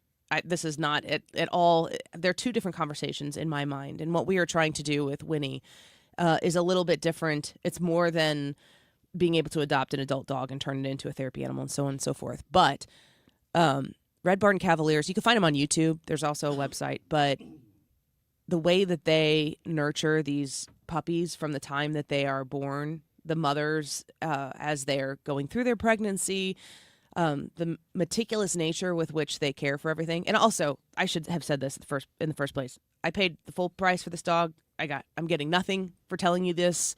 I got a dog from them. It was a good old-fashioned capitalistic American transaction where they provided me an amazing service that I was willing to pay for, and so we did that. So I am not selling anybody anything. I'm just telling you about my experience. Just like me in the book. There was ding. Wait a second. There it is. Yeah, I'm going to move Ryan's bell a little bit closer to me since I'm on this side of the studio. But it's just been a really, really amazing experience. And they live stream the puppies every day so you can see how they care for them. She's literally potty trained. Wow. There's a 24 by 24. I think maybe they're intended initially for rabbits, potentially, is kind of like the main thing. It's about the size of one. But it's a pellet tray, and we put pine pellets in it, and she goes and pees and poops on that thing, and she's 9 weeks old, and she just... Who's behind me? Lots of people want to come see the puppy. Come in, just come in. Let's have a party in here. Come on in. Everyone all of a sudden gave these very, very bright affirmative smiles and were looking right past me. And I'm like, oh, this was about me. This isn't about me anymore. Look, if you bring a puppy or a baby into here, yeah, no kidding, the whole company shows up. Exactly. So anyway, the end of the story here is just that we've had a really great experience with them. The live stream that you mentioned, Ryan, that we've been sharing is directly from their live stream. And you came over last night, and you're kind of dabbling. Yeah, you got a hurdle to get over. I'll tell you what, if your husband is able to have an emotional support dog, emotional support Winnie in the classroom, yeah, and my wife can use that as some sort of in at her school to get, because right now she's got an emotional support carp, and it's just not, things almost dead. It doesn't do much. Just floats on its side. And so we're looking to replace it, and that's one of the reasons we came over last night is to check out Winnie. My son, we've told the story before, is allergic to dogs, but he's getting allergy shots. Mm-hmm. And we're like, oh, maybe, because the rest of us would like to have one. I mean, I'm kind of the Charles Grodin in this thing going, all right, I wouldn't mind having Who's Beethoven. Charles Grodin? Beethoven. Okay. The dad in Beethoven. And he's like the one who's grumpy is that about the everything. Actor's name? Yeah, it's not the character's name. He was huge in the 80s and the 90s. Yeah. Is he still alive? No. Really? Yeah, he died. God rest his soul. Just like that carp's about to. Wait, you mean like a carp like a fish? Yes. Okay. Just had to make sure. Yeah. All right. Haven't you ever seen an emotional support carp? I can't say I have. Yeah, they need a dog. Gen Z. Yeah, Like- you just haven't been around. God, sorry. Yeah, it's his behind. generation's fault. Behind on the times. Yeah, the emotional support carp is not really transcended the Gen Z No, it's old school. blockage. Something they did back. Emotional support carps kind of went out, and then they cured polio and all this stuff. Oh, Yeah. this is way back. Yeah, way back. Very dated. So we came over last night to basically rub the dog in my son's face and see if he reacted to it. That happened. That really did. Yeah. And we just kind of sat around and watched half of Jurassic Park while we played with the puppy. Yeah. And I watched Austin Powers he after did. that. Oh, did you? I had to fast forward through a lot more than I thought I would. yeah. Here's the deal. We give my 8-year-old melatonin. We think she's going to fall asleep. She did not fall asleep. Yeah, that was actually the funniest part of the night is we're over there to play with the puppy. And, St. John did okay. I don't know that we're quite there. He was sneezing, but he wasn't getting hives or anything. I'm So just telling you all he's that coming if along. you talk to Mrs. Wiggins about this, totally different Different perspective. story. Oh, I know. Totally different We got in the perspective. car, and he hadn't... She's like, where do we get these dogs? There Let's go wasn't right any now. red marks on his face, and she's like, he seems like he's fine. And I'm like, he's sneezing constantly, but he is getting better. I love how you're the calm, rational, objective one in this story. Yeah. Go on. Of course I am.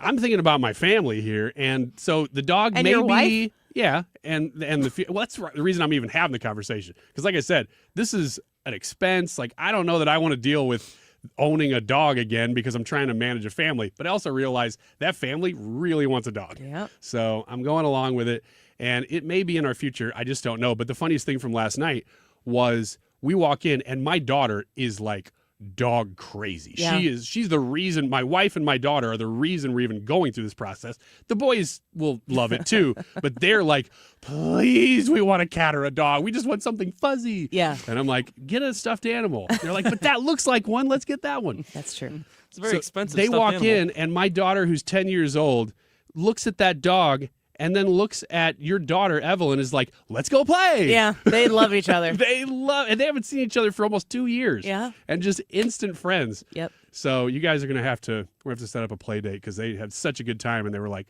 we're leaving. I don't even know if she petted the dog. She was in the room for a minute. Yeah. But then Evelyn and Sunny were off to the races. So, so thanks for bringing the dog in. She's sleeping. I almost put Trisha's baby to sleep when she had her in here, and now you've put my puppy to sleep. This is good. Slumped. She's so cute, isn't she? She's so cute. The dog, too. There's been some comments in the chat about... There's been some comments in the chat about potentially either Trisha or I stealing the dog. Are you going to steal the dog? Well, we'll leave it up to mystery. But if it's gone... Gotta stay tuned in. Yeah, there's a chance. I'm just trying to keep the audience hooked here on... Speaking of the chat, I love all the questions about the breed and all this. And then one guy, Mad Scientist, goes, where did you get pine pellets? He's been looking. Tractor Supply. He cannot find pine pellets. Tractor Supply. All right. Well, now we know. Yeah. It truly is amazing. She's 9 weeks today, but this is another thing that Red Barn Cavaliers does is they train them from essentially there's like this I've learned a lot about puppies. They have to be stimulated in order to urinate. And so that's like something that the mother will do is stimulate them to urinate or whatever. But as that whole process goes on, and they're like 2 weeks old. Like it's basically, I think it's even before they open their eyes. They will put them on the pine pellets and just be like, go potty, go potty. And so this is the type of care. This is the level of care that this particular breeder invests in these puppies. But when they come home at 8 weeks, they're potty trained, and they're often in apartment homes. Like if you're in a city and you're in a 20th floor of an apartment complex or something like that, you don't even have to ever take them outdoors. It's kind of like a cat in that regard. You just have to maintain the pine pellet tray. And when the pine smells great. That's actually one of the reasons we're interested in that breed. Because there are better hypoallergenic breeds for my son who has allergies. But man, the dog being trained to be at home and not have to be let out, that's one of the main reasons we haven't gotten one yet, is that and the allergy thing. So before you go. Yeah. You kicking me out? Donald Trump, huh? I know, right? Come on. Come on. Take the bait. I wanted you to fill up the rest of the hour for me. The hour. You got Mike Elam in here. Are you doing Rune's show? I am. Yeah, he's going to do the rest of yours. For the puppy. The puppy, that's right. No, Mike told me he was going to fill that last segment for me because I'm getting tired and I'm bored. I heard you mailing it in yesterday. That's exactly You're like, right. Can we get Mike Elam in here for some substance? Yeah, that's right. And that's why I was like, if the puppy comes in, a whole bunch of other people will probably follow. And we could just yell out, Donald Trump, huh? Yeah.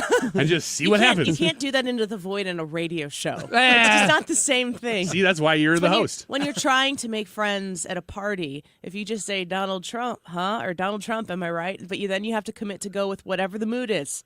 You can't, you're not picking a fight. You're picking friends. It's different. Well, whatever you want to do, you could take that advice or not take that advice. Mike Elam thinks that's pretty funny. I will add before you wrap here, because I can tell you're looking at the clock and you want to wrap. I will add, though, bored. that, well, you can add that to what I'm about to say. I am very grateful when Ryan and Brad and now Ethan are helping fill in so that I can take some time off. I'm actually... Thanks for coming into work, by the way. Yeah, you're welcome. It was getting a little shaky there for a second, so I appreciate you guys, and I love that you guys can fill in the show. Most of the time, if I'm taking a longer period of time off, people are like, let Ryan and Brad do the show, because they like to hear you guys, they like to see what you do. So if you enjoy it when Ryan and Brad fill in, make sure you let them know, make sure you let the chat know, let our boss Steve know, because they do a great job, and they make it so I can take some time. Yeah, Winnie's just chilling.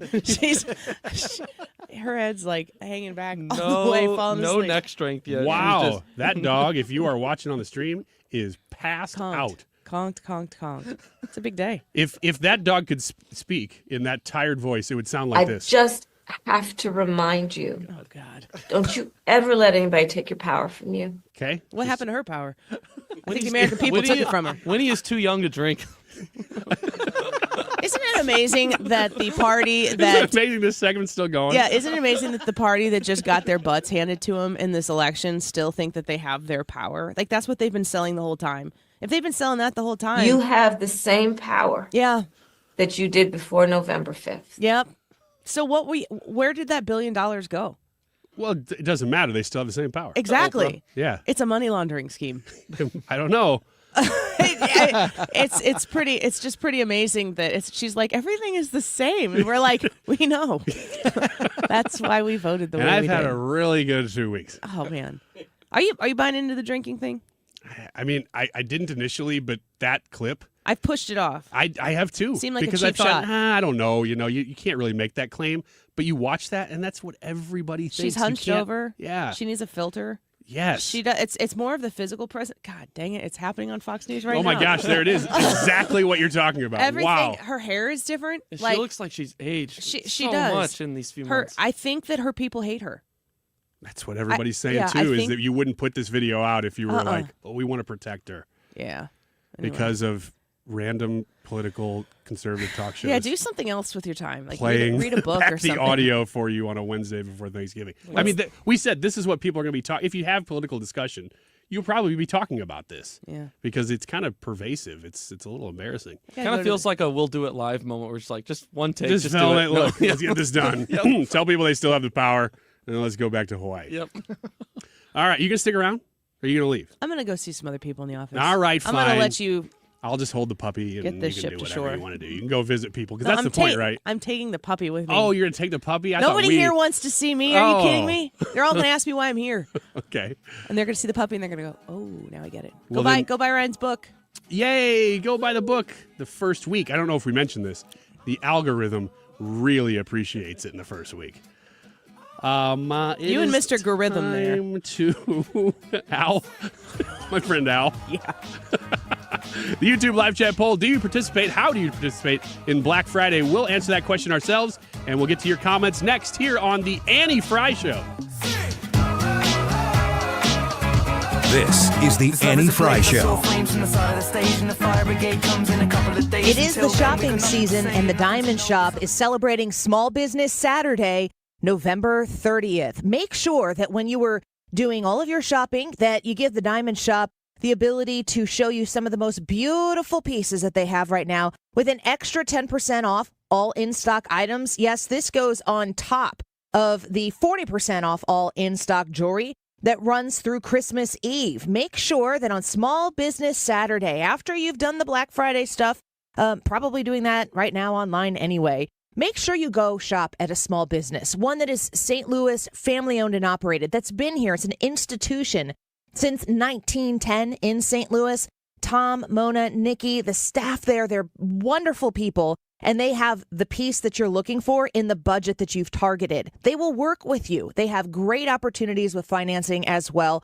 The Diamond Shop, located in Clayton, celebrates Small Business Saturday with them online at thediamondshop.net. Mark Cox here. If you're nearing retirement or already retired, call my friends Thomas Helbig and Bob Kershaw with the Retirement Advisory Group. They'll show you how to link to the market without the risk. They're the official financial advisors of my show. Go online to retirementkey.com. Hey, it's Mark Reardon from my friends at ThrottleNet, and you've probably heard George Rosenthal from ThrottleNet on the show. He's a technology whiz, and George and his team can educate you and your business on the dangers lurking with technology. Here's a unique opportunity along those lines. Does your company have a lunch and learn or guest speakers? For a limited time, ThrottleNet is providing free lunch and learns to provide cybersecurity awareness training. One click can cause a ton of damage to your business. ThrottleNet is determined to make sure that doesn't happen. And if it does, they're the cybersecurity experts who can help. ThrottleNet is known for high customer satisfaction, averaging 99% happiness with over 35,000 surveys.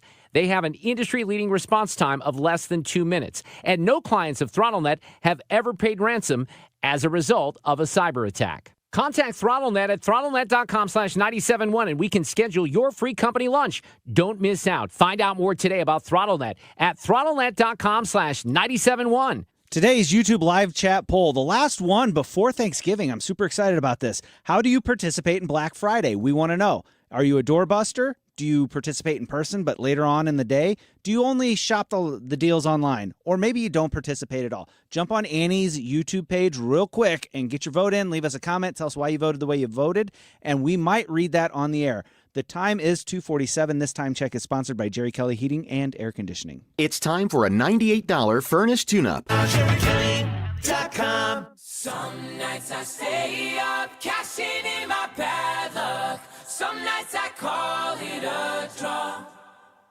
Some nights I wish that my lips could build a castle. This is the Annie Frey Show. Follow Annie on X at Annie Frey Show. Oh, the puppy leaves and everybody's gone. I tried to get out, but I was the last one. And we said, Trisha, hey, can you stay? Literally. We got a mic right there. And Mike came back in. What a nice guy because he has to host the show. Man, it feels like a Friday, doesn't it? I hope you guys are not going to talk about anything important, Mike, on the Reardon Show.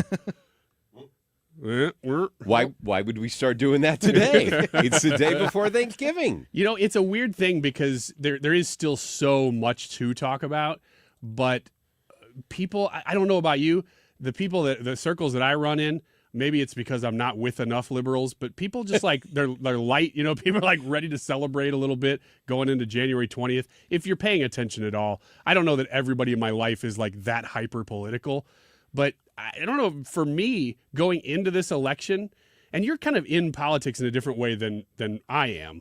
Well, I'm elected. Yeah, I guess that would be the That would difference. be different. Yeah. But Ryan just shows up and acts like he's elected. Yeah. Hello, everyone. I'm here. Here I am again. Here I am. Want to see my puppy? Get a pass? I don't know. Was there a lot of anxiety in the circles that you run in going into November 5th? Yeah. Well, it was even more anxiety after November 5th for friends of mine that I have that are liberals reached out to me and they're like, okay, you got to talk me through this. I'm like, what do you mean? They're like, so Trump's going to destroy the country. I'm like, come on. Do you really believe that? Do you appreciate that phone call, though? I do. And a few of them that I've talked to, they're like, all right, I appreciate it. I feel better now.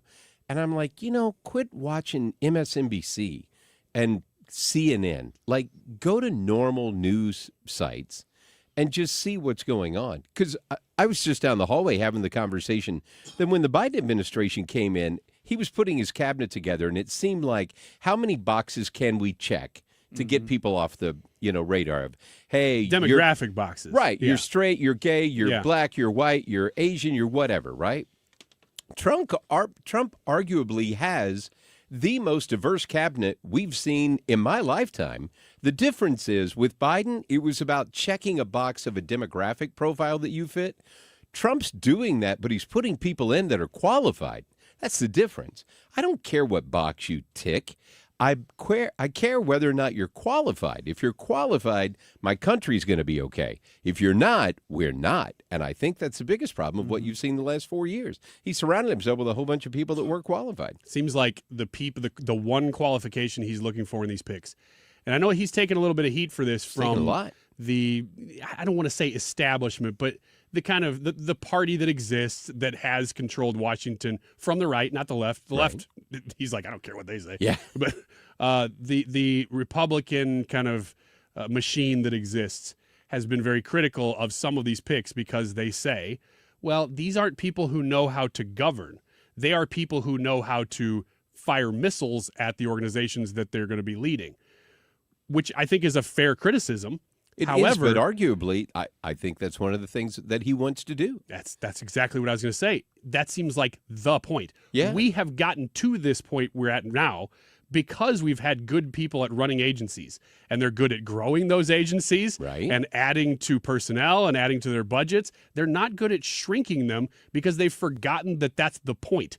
Well, and you have an awful lot of people who are unelected bureaucrats who just wait out one administration over the next, but they keep running everything. And it's like, hey, we need to get those people out. You need to get the career unelected bureaucrats out of the way, and then you can replace them with new people who share your theory of governing and your goals of where you want to go with the country. If you leave all the liberal bureaucrats in there, it doesn't really matter what you want to do at the top. Yeah. Those guys are only going to be there for a while. And it's pretty rare these days that cabinet officials make 4 years. More times than not, the cabinet officials disappear before the president does. So you're left with the bureaucrats that are there all the time. But Trisha, to your earlier point, today we're not going to talk as much politics as we normally were. I'm kind of taking a cue from the Annie Frey show. Mannie Frey. Call this the Mannie Frey show. Yeah, that was pretty funny on Monday. Welcome to the Mannie Frey show. We do it all the time. We are going to have. It's a brand now. It was funny on Monday, though. Yeah. So you're still going to hang over for the next segment, though, right? Yeah. Okay. Well, it's been a long day for you. I get it. Ask him to stay longer. Would you please stay over for the first segment with us? That would be great if you don't mind. 6 o'clock. Gosh, I don't know. Yeah. Could you stay till 6? I mean, I think if no. I think if you make a promise to plug his book, he might. He's got a book? I do. I haven't heard anything about that. It's this little thing. It's super Is funny. this new? Yeah, it's brand new. Came out yesterday. Can we talk about my book too? No. Okay. No, it's very important for the algorithms that we talk about Ryan's book. And today. I get that because the first 24 to 72 hours, it is really important for getting to your best-selling status. Best-selling, yeah. Yeah, because it pushes it outside of of the people who would your friends and family are probably going to buy it. Yeah. But then Amazon goes, oh, people are paying attention to this, and then they promote it. Yes. And that's why it matters. And that's really how you get all the other attention that's going on. But Exactly. we're going to have Blaine Luetkemeyer on today, and I'm a little sad about it because it's the last time I'm going to get to talk to Blaine while he is still an elected congressman. He's been in that office since 2008. But he retired. Bob Onder took over that spot, and I'm sure Bob's going to do a great job. But it'll be good to talk to Blaine and kind of find out, hey, what's it like being the lame duck guy that's going out? I mean, to your point, I pretty much haven't spoken to Blaine Luetkemeyer since he's been a congressman. Yeah, well, So he's a great guy to talk to. Once he retires, I'm literally looking forward to kind of catching up because he's been so busy. We are going to talk to Tom Evers from MoDOT because MoDOT did their annual report yesterday talking about all the stuff that's going on the Missouri side, and I know you Illinois folks are very worried about that, but especially when you drive over to Missouri to do your show. I know where you're going with that. The Mannie Frey To do show. The Mannie Frey show. To do your show. Hey, what was like something illegal? What was the live chat poll today? That's a good question, Mike. We need to get to that, don't we? Because we're almost at the end of the show. How do you participate in Black Friday? Trisha first. I don't. You don't? No. Okay, well, that's probably going to win this poll. Brad? Yeah, I'm an online-only person. I never was a go to the brick-and-mortar stores to do it. Mike? Amazon. It's online only? So you don't do Black Friday traditionally? I don't do shopping traditionally. But you are shopping online? So Online, yeah. Okay. I don't go For the grocery physically. list. Yes. Oh, thank you. Yes, thank you. We even do that online. Ethan? So Do you actually, need an invitation? You're this standing is- there looking at me. Well, you were saying everyone else's name, and then you just expect me to talk. So thank you. This week, actually, I am going for the first time, and I'm going at the Mall of America with my wife's family. So, oh my gosh. Newlyweds. Yeah, Make sure you have your phone or a map. I am not. That place is massive. I've been there before, but I'm not prepared for Black Friday shopping. You can't. As especially far not as with I the know, in-laws. if you were to spend, I think, 1 minute in each store, you couldn't get through the whole mall in a day. It's enormous. Oh, it's huge. Yeah. It's I think huge. you should get some rollerblades and recreate the teaching Fulton Reed how to skate scene from Mighty Ducks shot for shot. That'd be good. Maybe get some Heelys. That is a deep reference. Deep reference. You even knew the character's Yes, name. Fulton Reed. My answer to this question is yes, day of. I actually love Black Friday shopping, but I don't go in the morning. I go after the crowds kind of died down. And all the deals are still there, mostly, unless it's doorbuster. They're still there, especially at the mall. Anybody has results of this poll? Yeah, Who's I got them. You got them. So with how many votes? I don't know. 54% of people. Yeah, 3 million 3 votes. million in. votes. Yeah, For the puppy. 54% of the people said that they don't participate. Then next would be online only, followed by in person later that day, and then the last one is doorbusters. Nobody does doorbusters anymore. Oh, wow. That's interesting. Well, thanks for being here on the day before Thanksgiving. Guns and Hoses tonight, so stick around for that. going.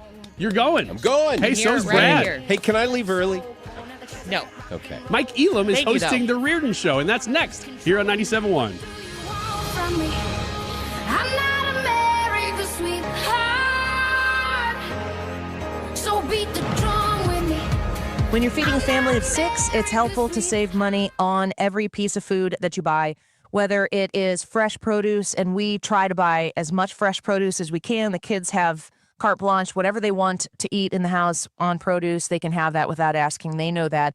But it helps to be able to afford all of that healthy food when I'm shopping at Ruler Foods. Also, maybe on the little other end of the spectrum, we're super busy and we're in and out all the time. And Jack's Pizza is one of the number one things that we try to have always at the ready, just in case of a quick meal late at night, needing to get everything done before showers and homework and bedtime. Jack's Pizzas is the way to go. And right now at Ruler Foods, you can get them 3 for $10 when you buy 3. We just pick some up ourselves. You can also save on your turkey. Kroger frozen turkeys, a limit of 1, but they're 69 cents a pound. So hurry up and get yours before they are gone. Find your Ruler Foods